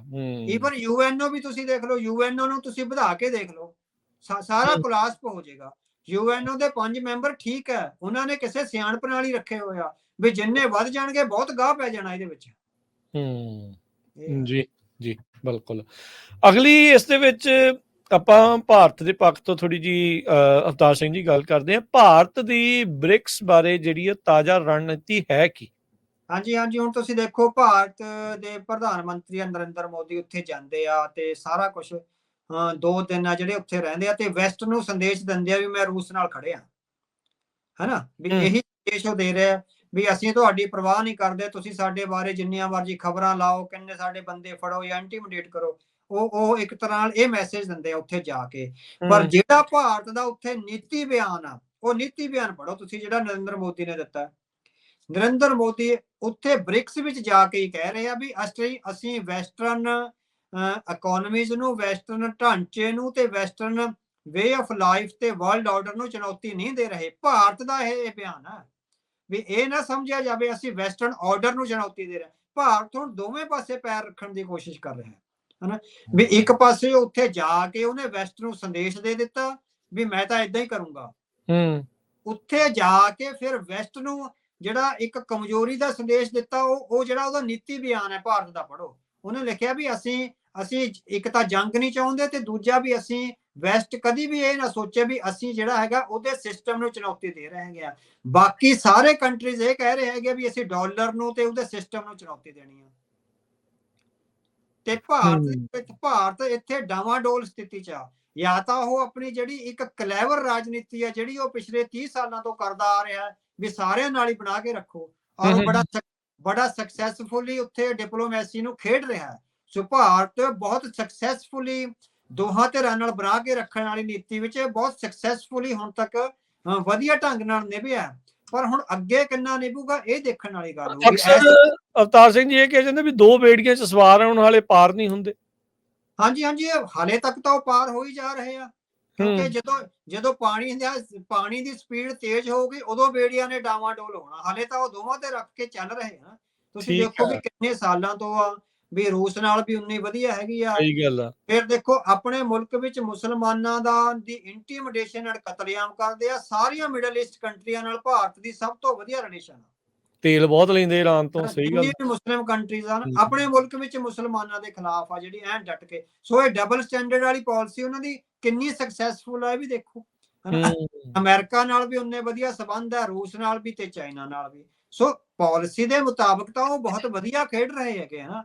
ਪਰ ਇਹ ਹੋਊਗਾ ਹੁਣ ਜਦੋਂ ਗਾਂਹ ਜਾ ਕੇ ਸਿਚੁਏਸ਼ਨ ਚੇਂਜ ਹੋਣੀ ਆ ਫੇਰ ਉਹਨਾਂ ਦਾ ਇਹ ਆਉਣਾ। ਭਾਰਤ ਨੇ ਹਲੇ ਸਿਧਾਂਤਕ ਸਟੈਂਡ ਇਹ ਲਿਆ ਵੀ ਅਸੀਂ ਨਾ ਡਾਲਰ ਨੂੰ ਚੁਣੌਤੀ ਦੇਣੀ ਆ ਨਾ ਵੈਸਟਰਨ ਵਰਲਡ ਆਰਡਰ ਨੂੰ। ਅਸੀਂ ਤਾਂ ਜਸਟ ਇੱਕ ਤਰ੍ਹਾਂ ਨਾਲ ਉਹਨਾਂ ਨਾਲ ਮਿਲ ਕੇ ਉਹਦਾ ਇਹ ਹੈ ਵੀ ਅਸੀਂ ਇੰਟਰਨੈਸ਼ਨਲ ਸੰਸਥਾਵਾਂ ਵਿੱਚ ਸੁਧਾਰ ਚਾਹੁੰਦੇ ਹਾਂ। ਇੰਟਰਨੈਸ਼ਨਲ ਸੰਸਥਾਵਾਂ ਵਿੱਚ ਸੁਧਾਰ ਦਾ ਮਤਲਬ ਹੈ ਵੀ ਸਾਨੂੰ UNO ਦੀ ਪੱਕੀ ਸੀਟ ਦੇ ਦਿਓ ਬਸ। ਹੋਰ ਕੋਈ ਸੁਧਾਰ ਨਹੀਂ ਚਾਹੁੰਦਾ ਭਾਰਤ। ਵੀ ਇੱਕ ਵਾਰੀ ਜਿਹੜਾ ਸਿੱਖਾਂ ਦਾ ਮਸਲਾ ਉੱਠਿਆ, ਜੇ UNO ਚ ਆ ਗਿਆ ਮੇਰੇ ਕੋਲ ਵੀਟੋ ਦਾ ਬਟਨ ਦਬਾਉਣ ਦੀ ਪਾਵਰ ਆ ਜਾਵੇ ਫਿਰ ਮੈਂ ਕਿਸੇ ਨੂੰ ਨਹੀਂ ਮੰਨਦਾ। ਭਾਰਤ ਦੀ ਨੀਤੀ ਹੈ ਬਸ ਇੱਥੇ ਤੱਕ ਸਹੀ ਸੀਮਤ ਆ ਨਾ। ਸੋ ਭਾਰਤ ਦਾ ਹੈਗਾ ਵੀ ਡਬਲ ਸਟੈਂਡਰਡ ਆ, ਹਾਲੇ ਦੋਵਾਂ ਨੂੰ ਖੁਸ਼ ਰੱਖਣ ਦੀ ਕੋਸ਼ਿਸ਼ ਕਰ ਰਿਹਾ ਹੈ। ਤੁਹਾਡਾ ਜਿੱਦਾਂ ਕਿਹਾ ਵੀ 2 ਬੇੜੀਆਂ ਦਾ ਸਵਾਰ ਆ, ਕਿੰਨੀ ਦੂਰ ਤੱਕ ਜਾਂਦਾ ਇਹ ਵਕਤ ਦੱਸੇਗਾ। ਹਾਲੇ ਪ੍ਰੈਡਿਕਸ਼ਨ ਨਹੀਂ ਕੀਤੀ ਜਾ ਸਕਦੀ। ਕੀ ਪਾਣੀ ਥੋੜੇ ਬਹੁਤੇ ਉਛਲ ਰਹੇ ਨੇ, ਛੱਲਾਂ ਪੈ ਰਹੀਆਂ ਨੇ ਜਾਂ ਅਜੇ ਪਾਣੀ ਸਟੇਬਲ ਨੇ? ਨਹੀਂ, ਛੱਲਾਂ ਤਾਂ ਥੋੜੀਆਂ ਪੈਣ ਲੱਗੀਆਂ। ਇਹ ਛੱਲਾਂ ਪਰਮਾਨੈਂਟ ਹੋਣਗੀਆਂ ਜਾਂ ਜਸਟ ਟਾਈਮਲੀ ਆ ਇਹ ਦੇਖਣ ਵਾਲੀ ਗੱਲ ਆ। ਵੀ ਇਹ ਛੱਲਾਂ ਟਾਈਮਲੀ ਵੀ ਹੁੰਦੀਆਂ, ਬਾਹ ਮਰੋੜਨ ਲਈ ਵੀ ਪਾਈਆਂ ਜਾਂਦੀਆਂ। ਵੀ ਬਾਹ ਮਰੋੜ ਕੇ ਬੰਦੇ ਨੂੰ ਸਹੀ ਲੀਹ ਤੇ ਲਿਆਓ ਫਿਰ ਜਿਹੜੀਆਂ ਛੱਲਾਂ ਸ਼ਾਂਤ ਕਰ ਦਿਓ। ਜਾਂ ਹੁੰਦਾ ਫਿਰ ਜਦੋਂ ਵੀ ਛੱਲਾਂ ਇੰਨੀਆਂ ਮਾਰ ਦਿਓ ਵੀ ਬੰਦੇ ਦਾ ਜਿਹੜਾ ਵਜੂਦ ਆ ਟੁੱਟਦਾ ਰਹੇ। ਇਹ ਹੁਣ ਵੈਸਟ ਕਿਹੜੀਆਂ ਛੱਲਾਂ ਨਾਲ ਖੇਡ ਰਿਹਾ ਇਹ ਸਿੱਖਾਂ ਨੂੰ ਸਮਝਣ ਦੀ ਲੋੜ ਆ। ਸਿੱਖਾਂ ਦੇ ਬੁੱਧੀਜੀਵੀਆਂ ਨੂੰ, ਸਿੱਖਾਂ ਦੇ ਇੰਟੈਲੈਕਚੁਅਲਸ ਆ ਜਾਂ ਉਹਨਾਂ ਦੇ ਜਿਹੜੇ ਡਿਪਲੋਮੈਟਸ ਆ ਉਹਨਾਂ ਨੂੰ ਇਹ ਸਮਝਣ ਦੀ ਲੋੜ ਹੈਗੀ ਆ ਵੀ ਵੈਸਟ ਜਿਹੜੀਆਂ ਛੱਲਾਂ ਉਠਾ ਰਿਹਾ ਬ੍ਰਿਕਸ ਦੇ ਖਿਲਾਫ ਤੇ ਭਾਰਤ ਦੇ ਖਿਲਾਫ ਆਇਆ ਉਹ ਇਮਾਨਦਾਰ ਛੱਲਾਂ ਨੇ ਜਾਂ ਜਸਟ ਟਾਈਮਲੀ ਆ ਵੀ ਉਹ ਇਹ ਸਾਡੇ ਲਈ ਵੱਡਾ ਸਵਾਲ ਆ। ਹਲੇ ਸਿੱਖਾਂ ਨੂੰ ਹਲੇ ਇਹਦੇ ਮਤਲਬ ਕਿ ਹਲੇ ਕਿਸੇ ਨੂੰ ਵੀ ਐਕਚੁਅਲ ਸਮਝ ਨਹੀਂ ਆਈ। ਹੁਣ ਇੱਕ ਪਾਸੇ ਤਾਂ G20 ਦਾ ਵੀ ਆ ਜਿੱਥੇ US ਵੀ ਆ ਤੇ UK ਵੀ ਆ ਤੇ ਦੂਜੇ ਪਾਸੇ ਬ੍ਰਿਕ ਦੇ ਨਾਲ ਵੀ ਆ। ਵੀ ਸੋ ਬਿਲਕੁਲ ਦੋਨੋਂ ਪਾਸੇ ਜਿਹੜੀਆਂ ਯਾਰੀਆਂ ਉਹ ਭਾਰਤ ਜਿਹੜੀ ਆ ਉਹ ਨਿਭਾ ਰਿਹਾ ਹੈ। ਕੀ ਭਾਰਤ ਨੂੰ ਬ੍ਰਿਕਸ ਨਾਲ ਜੁੜਨ ਦਾ ਫਾਇਦਾ ਹੋਵੇਗਾ ਜਾਂ ਨੁਕਸਾਨ? ਹਾਂਜੀ, ਫॉर ਦੀ ਟਾਈਮ ਬੀਇੰਗ ਉਹਨੂੰ ਇਕਨੋਮਿਕ ਫਾਇਦਾ ਹੋ ਸਕਦਾ ਹੈਗਾ ਕਿਉਂਕਿ ਜਿਹੜੀਆਂ ਛੋਟੀਆਂ ਇਕਨੋਮੀਜ਼ ਆ ਸਟਰਗਲ ਕਰਨੀਆਂ ਉੱਥੇ ਭਾਰਤ ਦੇ ਜਿਹੜੇ ਇਕਨੋਮਿਸਟ ਆ ਉਹ ਇਨਫਰਾਸਟ੍ਰਕਚਰ ਵਾਈਜ਼ ਜਾਂ ਹੋਰ ਉਹਦੇ ਚ ਇਨਵੈਸਟ ਕਰ ਸਕਦੇ ਹੈਗੇ ਆ। ਸੋ ਭਾਰਤ ਦੇ ਜਿੱਦਾਂ ਹੁਣ ਭਾਰਤ ਦੇ ਜਿਹੜੇ ਸਰਕਾਰਾਂ ਦੇ ਬੌਂਡ ਹੁੰਦੇ ਆ ਜਿਹੜੇ ਸਿਟੀਜ਼ਨਸ ਨੇ ਖਰੀਦੇ ਹੁੰਦੇ ਆ ਜਾਂ ਹੋਰ ਇਕਨੋਮਿਕ ਪੈਕੇजेस ਹੁੰਦੇ ਆ ਉਹ ਪੈਸੇ ਆ ਫਿਰ ਉਹ ਬਾਹਰਲੀਆਂ ਜਿੱਦਾਂ ਸ਼ੇਅਰ ਮਾਰਕੀਟ ਵਿੱਚ ਸਰਕਾਰ ਆ ਜਿਹੜੀ ਇਨਵੈਸਟ ਕਰ ਲੈਂਦੀ ਹੈਗੀ ਆ। ਸੋ ਜਿੱਥੇ ਇਕਨੋਮੀਜ਼ ਵਧੀਆ ਹੁੰਦੀਆਂ ਨੇ ਹੁਣ ਜਿੱਦਾਂ ਗਾਨਾ ਦੀ ਜਿਹੜੀ ਪਿਛਲੇ 7-8 ਸਾਲਾਂ ਤੋਂ ਜਿਹੜੀ ਇਕਨੋਮੀ ਆ ਕਾਫੀ ਸਟੇਬਲ ਆ। ਇੱਕ ਵਾਰ ਤਾਂ 14% ਨਾਲ ਗਰੋ ਕਰਨ ਲੱਗ ਗਈ ਸੀ ਗਾਨਾ ਦੀ। ਉੱਥੇ ਹੁੰਦਾ ਕਿਉਂਕਿ ਜਿਹੜੇ ਸ਼ੇਅਰਾਂ ਵਿੱਚ ਤੁਸੀਂ 5-6 ਮਹੀਨੇ ਜਾਂ ਸਾਲ ਵਿੱਚ ਵੀ ਇਨਵੈਸਟ ਕਰਿਆ ਕਰੋੜਾਂ ਰੁਪਇਆ ਬਿਲੀਅਨਸ ਆਫ ਡਾਲਰ ਕਰਿਆ ਉਹ ਤੋਂ ਬਾਅਦ ਕੱਢ ਲਏ ਉਹ ਜਿੱਦਾਂ ਡਬਲ ਟ੍ਰਿਪਲ ਜਿਸ ਤਰ੍ਹਾਂ ਹੋ ਜਾਂਦੇ ਹੈਗੇ। ਸੋ ਇਸ ਤਰ੍ਹਾਂ ਦੀਆਂ ਇਕਨੋਮੀਆਂ ਵਿੱਚ ਉਹਨਾਂ ਦੇ ਸ਼ੇਅਰ ਮਾਰਕੀਟਸ ਵਿੱਚ ਇਨਵੈਸਟ ਕਰਨ ਤੇ ਉੱਥੇ ਜਿਹੜੀਆਂ ਕਿਉਂਕਿ ਗਰੀਬੀ ਬਹੁਤ ਆ ਹਲੇ infrastructure and factory system industry develop ਨਹੀਂ ਹੋਈ ਉੱਥੇ ਭਾਰਤ ਦੇ ਜਿਹੜੇ ਹੈਗੇ ਆ ਫੈਕਟਰੀ ਮਾਲਕ ਜਾਂ ਐਂਟਰਪ੍ਰੇਨਰਸ ਹੈਗੇ ਆ ਉਹਨਾਂ ਨੂੰ ਉੱਥੇ ਇਨਵੈਸਟ ਕਰਨ ਦਾ ਫਾਇਦਾ ਹੋਊਗਾ। ਪਰ ਲੌਂਗ ਟਰਮ ਤੇ ਜਿਹੜਾ ਨੁਕਸਾਨ ਹੋਣਾ ਉਹ ਹੋਣਾ ਵੀ ਕਿਉਂਕਿ ਬ੍ਰਿਕਸ ਆ ਜਿਹੜਾ ਉਹ ਕਹਿ ਰਿਹਾ ਵੀ ਅਸੀਂ ਚੈਲੰਜ ਕਰਨਾ ਵਰਲਡ ਦੇ ਜਿਹੜੀ ਇੰਟਰਨੈਸ਼ਨਲ ਵਰਲਡ ਆਰਡਰ ਹੈਗਾ ਜਿਹਦੇ ਵਿੱਚ ਅਮਰੀਕਾ ਪ੍ਰਧਾਨ ਹੈਗਾ। ਸੋ ਭਾਰਤ ਕਹਿ ਰਿਹਾ ਵੀ ਅਸੀਂ ਉਹ ਚੈਲੰਜ ਨਹੀਂ ਕਰਨਾ। ਉਹ ਜਦੋਂ ਇੱਕ ਪੁਆਇੰਟ ਆਊਗਾ ਜਿੱਥੇ ਤੁਸੀਂ ਫੈਸਲਾ ਲੈਣਾ ਇਧਰ ਲੈਫਟ ਔਰ ਰਾਈਟ, ਉੱਥੇ ਆ ਕੇ ਭਾਰਤ ਨੂੰ ਨੁਕਸਾਨ ਹੋਊਗਾ। ਉਹ ਦੇਖਦੇ ਆ ਵੀ ਉਹ ਫੈਸਲਾ ਲੈਣ ਦੀ ਘੜੀ ਅੱਜ ਆਉਂਦੀ ਆ, 5 ਸਾਲਾਂ ਨੂੰ ਆਉਂਦੀ ਆ ਜਾਂ 10-15 ਸਾਲਾਂ ਨੂੰ ਆਉਂਦੀ ਆ, ਉਦੋਂ ਫਿਰ ਭਾਰਤ ਨੂੰ ਨੁਕਸਾਨ ਝੱਲਣਾ ਪਊਗਾ। ਹਾਲ ਦੀ ਘੜੀ ਉਹਦੇ ਸ਼ਾਰਟ ਟਰਮ ਗੇਨਸ ਹੈਗੇ ਆ, ਪਰ ਲੌਂਗ ਟਰਮ ਆ ਜਿਹੜਾ ਉਹ ਘਾਟੇ 'ਚ ਰਹਿ ਸਕਦਾ। ਜੀ, ਤੁਸੀਂ ਬਾਰ-ਬਾਰ ਇਸ ਪ੍ਰੋਗਰਾਮ ਦੇ ਵਿੱਚ ਜ਼ਿਕਰ ਕੀਤਾ ਵੀ ਜਿਹੜੀ ਪੱਛਮੀ ਸੰਸਾਰ ਨੀਤੀ ਆ, ਵਰਲਡ ਆਰਡਰ, ਉਹਦੇ ਪਿੱਛੇ ਇੱਕ ਸਭਿਅਤਾ ਆ ਵੀ 2 ਸ਼ਤਾਬਦੀਆਂ ਦੀ, 200 ਸਾਲ ਤੱਕ ਦੀ। ਕੀ ਬ੍ਰਿਕਸ ਵਾਲੇ ਇਸ ਦੇ ਮੁਕਾਬਲੇ ਅਜਿਹੀ ਸਭਿਅਤਾ ਉਸਾਰ ਲੈਣਗੇ ਜਾਂ ਉਸਾਰ ਸਕਦੇ ਨੇ? ਨਹੀਂ ਦੇਖੋ, ਉਸਾਰ ਤਾਂ ਸਕਦੇ ਆ ਹਨਾ, ਵੀ ਇਹ ਨਹੀਂ ਕੋਈ ਗੱਲ ਵੀ, ਕਿਉਂਕਿ ਵੈਸਟ ਨੇ ਵੀ ਇਸੇ ਤਰ੍ਹਾਂ ਹੀ ਉਸਾਰੀ ਆ। ਹੁਣ ਜੇ ਤੁਸੀਂ ਦੇਖੋ ਨਾ ਵੀ 100, 150, 200 ਸਾਲ ਪਹਿਲਾਂ ਇੰਗਲੈਂਡ ਦੀ ਪਾਰਲੀਮੈਂਟ ਵਿੱਚ ਵੀ ਇੱਕ ਦੂਜੇ ਦੇ ਕੁਰਸੀਆਂ ਮਾਰ ਦਿੰਦੇ ਸੀ ਲੋਕ ਚੱਕ ਚੱਕ। ਇਹ ਸਾਰਾ ਕੁਝ ਇਸ ਤਰ੍ਹਾਂ ਹੀ ਹੁੰਦਾ ਸੀਗਾ ਹਨਾ। ਸੋ ਡੈਮੋਕ੍ਰੇਸੀਜ਼ ਇਸ ਤਰ੍ਹਾਂ ਹੀ ਉਸਰਦੀਆਂ ਨੇ, ਪਰ ਉਹਦੇ ਵਿੱਚੋਂ ਇਹ ਹੁੰਦਾ ਵੀ ਜਿਹੜੀਆਂ ਸਿਆਣੇ ਲੋਕ ਨੇ, ਸਿਆਣੀਆਂ ਕੌਮਾਂ ਨੇ, ਉਹ ਬਹੁਤ ਜਲਦੀ ਸਮਝ ਜਾਂਦੀਆਂ ਵੀ this is not the civilised way to do the business, to do the political business. ਜਿਨ੍ਹਾਂ ਨੂੰ ਇਹ ਗੱਲ ਜਲਦੀ ਸਮਝ ਆ ਜਾਵੇ ਉਹ ਜਲਦੀ ਕਾਬੂ ਕਰ ਲੈਂਦੀਆਂ ਉਸ ਅਨਾਰਕੀ ਨੂੰ। ਜਿਹੜੀਆਂ ਨਹੀਂ ਕਰਨਾ ਚਾਹੁੰਦੀਆਂ, ਹੁਣ ਜਿਹੜੀਆਂ ਬ੍ਰਿਕਸ ਵਾਲੀਆਂ ਕੰਟਰੀਜ਼ ਆ ਉਹ ਨਹੀਂ ਕਰਨਾ ਚਾਹੁੰਦੀਆਂ। ਹੁਣ ਭਾਰਤ ਵਿੱਚ ਤੁਸੀਂ ਦੇਖ ਲਓ, ਭਾਰਤ ਦੀ ਉਦਾਹਰਨ ਲੈ ਲਓ ਵੀ ਕਿਸ ਤਰ੍ਹਾਂ ਮੀਡੀਆ ਹੈ ਜਿਹੜਾ ਸਿੱਖਾਂ ਤੇ ਮੁਸਲਮਾਨਾਂ ਦੇ ਖਿਲਾਫ ਕਿੰਨੀ ਵੱਡੀ ਉਹ ਚਲਾ ਰਿਹਾ, ਮੁਹਿੰਮ ਚਲਾ ਰਿਹਾ। ਕੋਈ ਵੀ ਜ਼ਿੰਮੇਵਾਰ ਡੈਮੋਕ੍ਰੇਸੀ ਇਹ ਅਲਾਉ ਨਹੀਂ ਕਰ ਸਕਦੀ ਮੀਡੀਆ ਨੂੰ ਵੀ ਤੁਸੀਂ ਇਹ ਘਟੀਆ ਜਿਹੜਾ ਕਰ ਰਹੇ ਹੈਗੇ ਹੋ। ਪਰ ਭਾਰਤ ਸਰਕਾਰ ਨਹੀਂ ਕਾਬੂ ਕਰ ਰਹੀ ਉਹਨਾਂ ਨੂੰ ਵੀ ਚੱਲਣ ਦਿਓ, ਖਿੱਚ ਦਿਓ ਰੱਖ ਕੇ ਹਨਾ। ਸੋ ਸਰਕਾਰਾਂ ਜਦੋਂ ਜ਼ਿੰਮੇਵਾਰੀ ਤੋਂ ਭੱਜ ਜਾਂਦੀਆਂ ਨੇ ਫਿਰ ਉਹ ਇਸ ਤਰ੍ਹਾਂ ਹੁੰਦਾ। ਇਸੇ ਤਰ੍ਹਾਂ ਪੋਲੀਟੀਕਲ ਹੈਗਾ ਵੀ ਪੋਲਰਾਈਜੇਸ਼ਨ ਕਰ ਲਈ ਹਨਾ, ਵੀ ਹਿੰਦੂ ਮੁਸਲਿਮ ਦਾ ਸਵਾਲ ਉਠਾ ਲਿਆ, ਸਿੱਖਾਂ ਵੀ ਘੁਸ ਕੇ ਮਾਰेंगे, ਸਿੱਖਾਂ ਨੂੰ ਮਾਰਤਾ ਅਸੀਂ ਵੋਟਾਂ ਪਾ ਦਿਓ ਹਨਾ। ਸੋ ਇਹਨਾਂ ਨੂੰ ਇਹ ਪੋਜ਼ਿਟਿਵ ਐਂਡ ਹੈਲਦੀ ਸਾਈਨ ਨਹੀਂ ਹੈਗੇ ਕਿਸੇ ਡੈਮੋਕ੍ਰੇਸੀ ਦੇ। ਇਹ ਭਾਰਤ ਦੇ ਵਿਚਾਰਵਾਨਾਂ ਨੂੰ ਵੀ ਪਤਾ ਹੈ, ਪਰ ਉਹ ਹੋਣ ਦੇ ਰਹੇ ਆ, ਦੇ ਡੋਂਟ ਕੇਅਰ ਹਨਾ। ਉਹ ਨਹੀਂ ਹੋਣ ਦੇਣਾ, ਉਹ ਸਿਵਲਾਈਜ਼ਡ ਨਹੀਂ ਹੋਣਾ ਚਾਹੁੰਦੇ। ਸਿਵਲਾਈਜ਼ਡ ਹੋ ਸਕਦੇ ਆ, ਪਰ ਤੁਸੀਂ ਹੋਣਾ ਵੀ ਚਾਹੁੰਦੇ ਹੋ ਜਾਂ ਨਹੀਂ ਚਾਹੁੰਦੇ, ਇਹ ਸਵਾਲ ਸਭ ਤੋਂ ਵੱਡਾ ਨਾ। ਤੁਸੀਂ ਸਿਵਲਾਈਜੇਸ਼ਨ ਨੂੰ ਐਮਬਰੇਸ ਕਰਨਾ ਚਾਹੁੰਦੇ, ਉਹਨੂੰ ਗਲ ਨਾਲ ਵੀ ਲਾਉਣਾ ਚਾਹੁੰਦੇ ਆ ਜਾਂ ਨਹੀਂ। ਜਿਹੜੀਆਂ ਟਰੂ ਵੈਲਿਊਜ਼ ਨੇ, ਜਿਹੜੇ ਐਥਿਕਸ, ਕੋਡ ਆਫ ਕੰਡਕਟ ਨੇ, ਮਾਡਲ ਨੇ ਟਰੂ ਡੈਮੋਕ੍ਰੇਸੀ ਦੇ, ਉਹਨਾਂ ਨੂੰ ਤੁਸੀਂ ਐਮਬਰੇਸ ਵੀ ਕਰਨਾ ਚਾਹੁੰਦੇ ਆ ਜਾਂ ਨਹੀਂ ਚਾਹੁੰਦੇ, ਇਹ ਵੀ ਡਿਪੈਂਡ ਕਰਦਾ ਨਾ। ਮੈਂ ਨਹੀਂ ਕਹਿੰਦਾ ਉਹ ਨਹੀਂ ਹੋ ਸਕਦੀਆਂ। They could be more civilised, even more civilised than USA and western order, ਪਰ ਕੀ ਉਹ ਕਰਨਾ ਵੀ ਚਾਹੁੰਦੇ ਹੈਗੇ ਆ? ਕਿਉਂਕਿ ਉਹਨਾਂ ਦੀ ਜਿਹੜੀ ਤਤਕਾਲੀ ਜਾਂ ਵਰਤਮਾਨ ਪ੍ਰੈਜ਼ੈਂਟ ਪੋਲਿਟਿਕਸ ਆ, ਉਹ ਇਹ ਨਾ ਕਰਨ ਵਿੱਚ ਬਚੀ ਹੋਈ ਆ ਵੀ ਅਸੀਂ ਨਹੀਂ ਕਰਨਾ, ਅਸੀਂ ਹਿੰਦੂ ਮੁਸਲਿਮ ਕਰਨਾ ਹੀ ਕਰਨਾ, ਅਸੀਂ ਮੀਡੀਆ ਤੇ ਲਾਉਣੀਆਂ, ਅਸੀਂ ਕੁਝ ਕੌਮਾਂ ਨੂੰ ਇੰਟੀਮੀਡੇਟ ਕਰਨਾ ਹੀ ਕਰਨਾ। ਇਹ ਵੈਲਿਊ ਬੇਸਡ ਪੋਲਿਟਿਕਸ ਨਹੀਂ ਹੈ। ਵੈਸਟ ਵਿੱਚ ਵੀ ਬਹੁਤ ਝਗੜੇ ਖੜੇ ਹੋਏ ਆ ਕੌਮਾਂ ਦੇ, ਉਹਨਾਂ ਨੇ ਸਿਆਣੇ ਔਰ ਸਹਿਜ ਢੰਗ ਨਾਲ ਉਹਨਾਂ ਝਗੜਿਆਂ ਨੂੰ ਨਿਬੇੜਿਆ ਹੈ। ਉਹਨਾਂ ਨੂੰ ਕ੍ਰਸ਼ ਨਹੀਂ ਕਰਿਆ, ਉਹਨਾਂ ਨਾਲ ਇੰਟਰੈਕਟ ਕੀਤਾ, ਉਹਨਾਂ ਕੌਮਾਂ ਨਾਲ ਉਹਨਾਂ ਨੂੰ ਡਿਊ ਰਿਸਪੈਕਟ ਦਿੱਤੀ ਆ, ਔਰ ਉਹਨਾਂ ਨੂੰ ਇਹ ਅਹਿਸਾਸ ਕਰਾਇਆ you are our part, we are with you. So ਇਹ ਰੀਅਲ ਡੈਮੋਕ੍ਰੇਸੀ ਇਹ ਹੁੰਦੀ ਆ ਜਿਹਦੇ ਵਿੱਚ ਵੈਲਿਊਜ਼ ਨੂੰ ਅੰਬਰੇਸ ਕੀਤਾ ਜਾਂਦਾ ਔਰ ਸਿਟੀਜ਼ਨਸ ਨੂੰ ਅਹਿਸਾਸ ਕਰਾਇਆ ਜਾਂਦਾ we are the part of this big system. So ਉਹ ਡੈਮੋਕ੍ਰੇਸੀਜ਼ ਆਪਣੇ ਸਿਟੀਜ਼ਨਸ ਨੂੰ ਅਹਿਸਾਸ ਕਰਾਉਣਗੀਆਂ ਵੀ you are the part of this big system, ਉਦੋਂ ਡੈਮੋਕ੍ਰੇਸੀ ਜਾਂ ਸਿਵਲਾਈਜੇਸ਼ਨ ਹੋ ਸਕਦੀ ਹੈ। ਜੀ, ਛੱਲਾਂ ਦੀ ਗੱਲ ਕੀਤੀ ਸੀ, 2 ਬੇੜੀਆਂ ਦੀ ਸਵਾਰ ਦੀ ਗੱਲ ਕੀਤੀ ਵੀ ਸਰਕਮਸਟੈਂਸ਼ੀਅਲ ਨੇ ਛੱਲਾਂ ਜਾਂ ਕਿੱਦਾਂ ਆ, ਲੰਮੇ ਸਮੇਂ ਲਈ ਰਹਿੰਦੀਆਂ, ਦੇਖਣ ਵਾਲੀ ਗੱਲ ਆ।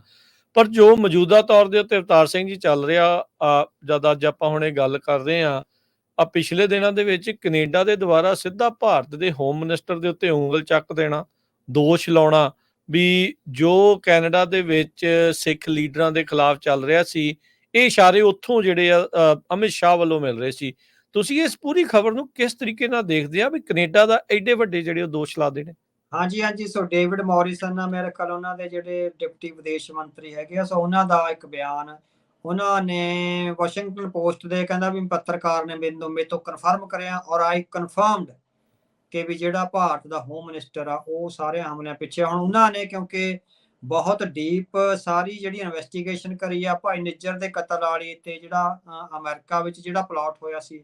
ਸੋ ਉਹਨਾਂ ਕੋਲ ਬਹੁਤ ਸਾਰੇ ਇਨਪੁਟਸ ਹੋਣਗੇ। ਸੋ ਦੇ ਆਰ ਸੋ ਕੈਪੇਬਲ ਵੀ ਉਹ ਭਾਰਤ ਦੇ ਪ੍ਰਾਈਮ ਮਿਨਿਸਟਰ ਤੇ ਜਿਹੜਾ ਗ੍ਰਹਿ ਮੰਤਰੀ ਆ ਉਹਦੇ ਟੈਲੀਫੋਨ ਨੂੰ ਉਹ ਬ੍ਰੇਕ ਕਰ ਸਕਦੇ ਹੈਗੇ। ਇਹ 10 ਕੁ ਸਾਲ ਪਹਿਲਾਂ ਹੀ ਹੋਇਆ ਸੀਗਾ। ਐਂਗੇਲਾ ਮਰਕਲ ਆ ਜਿਹੜੀ ਜਰਮਨ ਦੀ ਚਾਂਸਲਰ ਆ, ਉਹਦਾ ਫੋਨ ਆ ਜਿਹੜਾ CIA ਦਾ ਜਿਹੜਾ ਫਰੈਂਕਫਰਟ ਵਾਲਾ ਸਟੇਸ਼ਨ ਆ ਉਹਨੇ ਬ੍ਰੇਕ ਕਰਿਆ ਸੀ।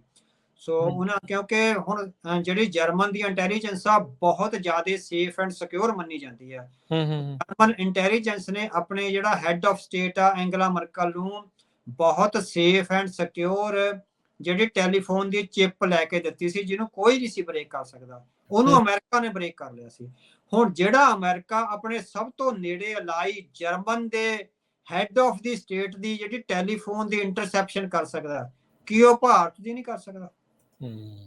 ਇਟ ਮੀਨਸ ਅਮਿਤ ਸ਼ਾਹ ਉਹਨਾਂ ਦੀਆਂ ਫੋਨ ਕਾਲਸ, ਉਹਨਾਂ ਦੀਆਂ ਸੀਕ੍ਰੇਟ ਮੀਟਿੰਗਸ, ਹੁਣ ਪਤਾ ਨਹੀਂ ਵੀ ਭਾਰਤ ਦੀ ਜਿਹੜੀ ਪ੍ਰਾਈਮ ਮਿਨਿਸਟਰ ਦਾ ਜਿਹੜਾ ਘੇਰਾ ਜਿਹੜਾ ਪ੍ਰਾਈਮ ਮਿਨਿਸਟਰ ਆਫਿਸ ਆ ਉਹਦੇ ਵਿੱਚ CIA ਦੇ ਕਿੰਨੇ ਜਿਹੜੇ ਹੈਗੇ ਆ ਬੰਦੇ ਬੈਠੇ ਹੋਣਗੇ, ਕਿੰਨੇ ਨਾਲ ਇਨਫਾਰਮ ਕਰਦੇ ਆ। ਸੋ ਦੇ got telegraphic and human intelligence ਨਾ। ਸੋ ਉਹਦੇ ਆਧਾਰ ਤੇ ਜੇ ਕੈਨੇਡਾ ਦੇ ਮੰਤਰੀ ਇਹ ਦੋਸ਼ ਲਾ ਰਹੇ, ਸਾਨੂੰ ਲੱਗਦਾ ਵੀ ਉਹਨਾਂ ਕੋਲ ਕਾਫੀ ਸਾਰੇ ਸਬੂਤ ਹੋ ਸਕਦੇ ਆ।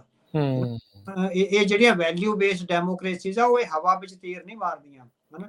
ਸੋ ਉਹਦੇ ਚੋਂ ਵੀ ਉਹ ਸ਼ੇਅਰ ਕਰ ਸਕਦੇ ਆ, ਵੀ ਉਹਨਾਂ ਨਾਲ ਸ਼ੇਅਰ ਵੀ ਕਰ ਸਕਦੇ ਆ। ਇਹ ਵੀ ਆ ਤੁਸੀਂ ਦੇਖੋ ਨਾ ਵੀ ਵਾਰ-ਵਾਰ ਸਾਰੀ ਕਤਲੋਗਾਰਤ ਦਾ ਉਹਨਾਂ ਨੇ 5-6 ਵਾਰੀ ਸ਼ੇਅਰ ਕਰਿਆ ਇੰਡੀਅਨ ਸਿਸਟਮ ਨਾਲ, ਸਾਰਿਆਂ ਨਾਲ ਉਹ ਸ਼ੇਅਰ ਵੀ ਕਰਦੇ ਆ, ਲੁਕੋ ਕੇ ਨਹੀਂ ਰੱਖਦੇ। ਸੋ ਕਾਫੀ ਸਾਨੂੰ ਲੱਗਦਾ ਵੀ ਇੰਡੀਆ ਲਈ ਕਾਫੀ ਜ਼ਿਆਦਾ ਅੱਜ ਦਾ ਦਿਨ ਜਿੱਦਾਂ ਅਖਬਾਰਾਂ ਵਿੱਚ ਮੇਨ ਸੁਰਖੀਆਂ ਨੇ ਸਾਰੇ ਅਖਬਾਰਾਂ 'ਚ ਜਿਹੜੀਆਂ ਛਪੀਆਂ ਹੈਗੀਆਂ ਨੇ ਵੀ ਕਾਫੀ ਪੋਲੀਟੀਕਲੀ ਡੈਮੇਜਿੰਗ ਸੀਗਾ ਉਹਨਾਂ ਲਈ ਨਾ। ਸੋ ਇਸ ਡੈਮੇਜ ਨੂੰ ਕਿਸ ਤਰ੍ਹਾਂ ਭਰ ਪਾਉਂਦੇ ਆ ਜਾਂ behind the scene Ki diplomatic channels ਚੱਲਦੇ ਆ ਕੈਨੇਡਾ ਨਾਲ ਤੇ ਅਮਰੀਕਾ ਨਾਲ, ਜਾਂ ਉਹ ਇਹ ਸਾਰਾ ਕੁਝ ਹੌਲੀ ਹੌਲੀ ਠੀਕ ਹੋ ਜਾਏਗਾ ਜਾਂ ਸਮ ਅਪ ਹੋ ਜਾਏਗਾ। ਸੋ ਇਹ ਕਾਫੀ ਸਾਨੂੰ ਲੱਗਦਾ ਵੀ ਜਿਹੜੀ ਲੜਾਈ ਹੈਗੀ ਆ ਕਾਫੀ ਅੱਗੇ ਵੱਧ ਗਈ ਹੋਈ ਆ। ਸੋ ਜਿਹੜੀ ਡਿਪਲੋਮੈਟਿਕ ਲੜਾਈ ਆ ਹੁਣ ਉਹੀ ਆ ਵੀ ਆਇਆ ਇਹ ਆਮ ਟਵਿਸਟਿੰਗ ਹੈ ਜਾਂ ਸੀਰੀਅਸ ਮੋਡ ਆ। ਸੋ ਇਹ ਹਾਲੇ ਸਾਨੂੰ ਨਹੀਂ ਸਮਝ ਆ ਰਿਹਾ। ਸੋ ਅਸੀਂ ਹਾਲੇ ਇਹਦੇ ਬਾਰੇ ਬਹੁਤਾ ਕੁਝ ਨਹੀਂ ਕਹਿ ਸਕਦੇ। ਜੀ ਬਿਲਕੁਲ, ਕ੍ਰੈਡੀਬਲ ਐਵੀਡੈਂਸ ਤੋਂ ਗੱਲਾਂ ਜਿਹੜੀਆਂ ਉਹ ਚੱਲੀਆਂ ਸੀ ਤੇ ਇੱਥੇ ਤੱਕ ਜਿਹੜੀਆਂ ਉਹ ਪਹੁੰਚ ਗਈਆਂ ਪਿਛਲੇ ਸਾਲ ਦੀਆਂ ਤੁਰੀਆਂ ਤੇ ਕਾਫੀ ਜ਼ਿਆਦਾ ਜਿਹੜਾ ਇੱਕ ਤਰੀਕੇ ਦੇ ਨਾਲ ਭਾਰਤ ਇਸ ਪੂਰੇ ਮਾਮਲੇ 'ਚ ਹੁਣ ਆਈਸੋਲੇਟ ਵੀ ਹੁੰਦਾ ਜਿਹੜਾ ਉਹ ਜਾ ਰਿਹਾ ਆ। ਕੀ ਇਹ ਜਿਹੜੀ ਕੌਮਾਂਤਰੀ ਆਈਸੋਲੇਸ਼ਨ ਭਾਰਤ ਨੂੰ ਮਹਿੰਗੀ ਨਹੀਂ ਪੈ ਸਕਦੀ? ਹਾਂਜੀ ਕਾਫੀ ਇਹ ਜ਼ਿਆਦਾ ਉਹਦੇ ਲਈ ਡੈਮੇਜ ਹੋ ਸਕਦਾ ਕਿਉਂਕਿ ਹੁਣ ਸਾਰੀਆਂ ਜਿਹੜੀਆਂ ਡੈਮੋਕ੍ਰੇਸੀਜ਼ ਐਂਡ ਇਕਨੋਮੀਜ਼ ਆ ਨਾ ਉਹ ਇੰਟਰਡਿਪੈਂਡੈਂਟ ਹੈਗੀਆਂ। ਤੁਸੀਂ ਡਿਪੈਂਡੈਂਸ ਤੋਂ ਬਿਨਾ ਤੁਸੀਂ ਦੇਖੋ ਜੇ ਅਮਰੀਕਾ ਦੀ ਮਾਰਕੀਟ ਜਿਹੜੀ ਸਟਾਕ ਮਾਰਕੀਟ ਆ ਮਾੜੀ ਜੀ ਖਰਾਬ ਹੁੰਦੀ ਆ ਤਾਂ ਏਸ਼ੀਆ ਦੀਆਂ ਮਾਰਕੀਟਸ ਜਿਹਦੇ ਡਿੱਗ ਜਾਂਦੀਆਂ ਹਨਾ। ਸੋ ਕੱਲੀ ਇੱਕ ਇੰਡੀਆ ਦੀ ਨਹੀਂ ਪੂਰੇ ਏਸ਼ੀਆ ਦੀਆਂ ਮਾਰਕੀਟਸ ਆ ਜਿਹੜੀਆਂ ਉਹ ਅਫੈਕਟਡ ਹੋ ਜਾਂਦੀਆਂ ਹੈਗੀਆਂ ਜੀ। ਨਿਊਯਾਰਕ ਸਟਾਕ ਐਕਸਚੇਂਜ ਵਿੱਚ ਮਾੜੀ ਜੀ ਮੰਦੀ ਆਵੇ ਤਾਂ ਏਸ਼ੀਆ ਯੂਰਪ ਦੀਆਂ ਜਾਂ ਸਾਰੀਆਂ ਜਿਹੜੀਆਂ ਉਹਨਾਂ ਵਿੱਚ ਸੋ ਜਿਹੜੀਆਂ ਇਕਨੋਮੀਜ਼ ਦੇ ਨਾਲ ਕਿਉਂਕਿ ਜਿਹੜੀ ਪੋਲਿਟਿਕਸ ਐਂਡ ਇਕਨੋਮੀ ਆ ਜਿਹੜੀ ਹੁਣ ਇੱਕੋ ਸਿੱਕੇ ਦੇ ਦੋ ਪਾਸੇ ਹੈਗੇ ਆ ਹਨਾ। ਇਕਨੋਮੀ ਐਂਡ ਪੋਲਿਟਿਕਸ ਆ ਬਰਾਬਰ ਚੱਲਦੀਆਂ ਨੇ, ਭੈਣ ਭਰਾ ਹੀ ਨੇ। ਸੋ ਉਹ ਜਦੋਂ ਇਕਨੋਮੀ ਇਫੈਕਟ ਹੁੰਦੀ ਹੈ ਤਾਂ ਪੋਲਿਟਿਕਸ ਵੀ ਇਫੈਕਟ ਹੁੰਦੀ ਹੈਗੀ ਹੈ ਨਾ। ਸੋ ਉਹ ਇੰਟਰਡਿਪੈਂਡੈਂਟ ਨੇ ਦੋਹੇ ਧਿਰਾਂ ਦੀਆਂ ਰਾਜਨੀਤੀਆਂ, ਦੋਹੇ ਧਿਰਾਂ ਦੇ ਹਿੱਤ। ਹੁਣ ਤੁਸੀਂ ਦੇਖੋ ਵੀ ਜੇ ਉਹਨਾਂ ਨੂੰ ਚਾਈਨਾ ਤੋਂ ਜਾਂ ਰੂਸ ਤੋਂ ਖਤਰਾ, ਉਹਨਾਂ ਨੇ ਭਾਰਤ ਨੂੰ ਆਪਣੇ ਕੁਐਡ ਵਾਲੇ ਉਹਦੇ ਵਿੱਚ ਸ਼ਾਮਲ ਕੀਤਾ ਹੋਇਆ ਹੈ ਨਾ।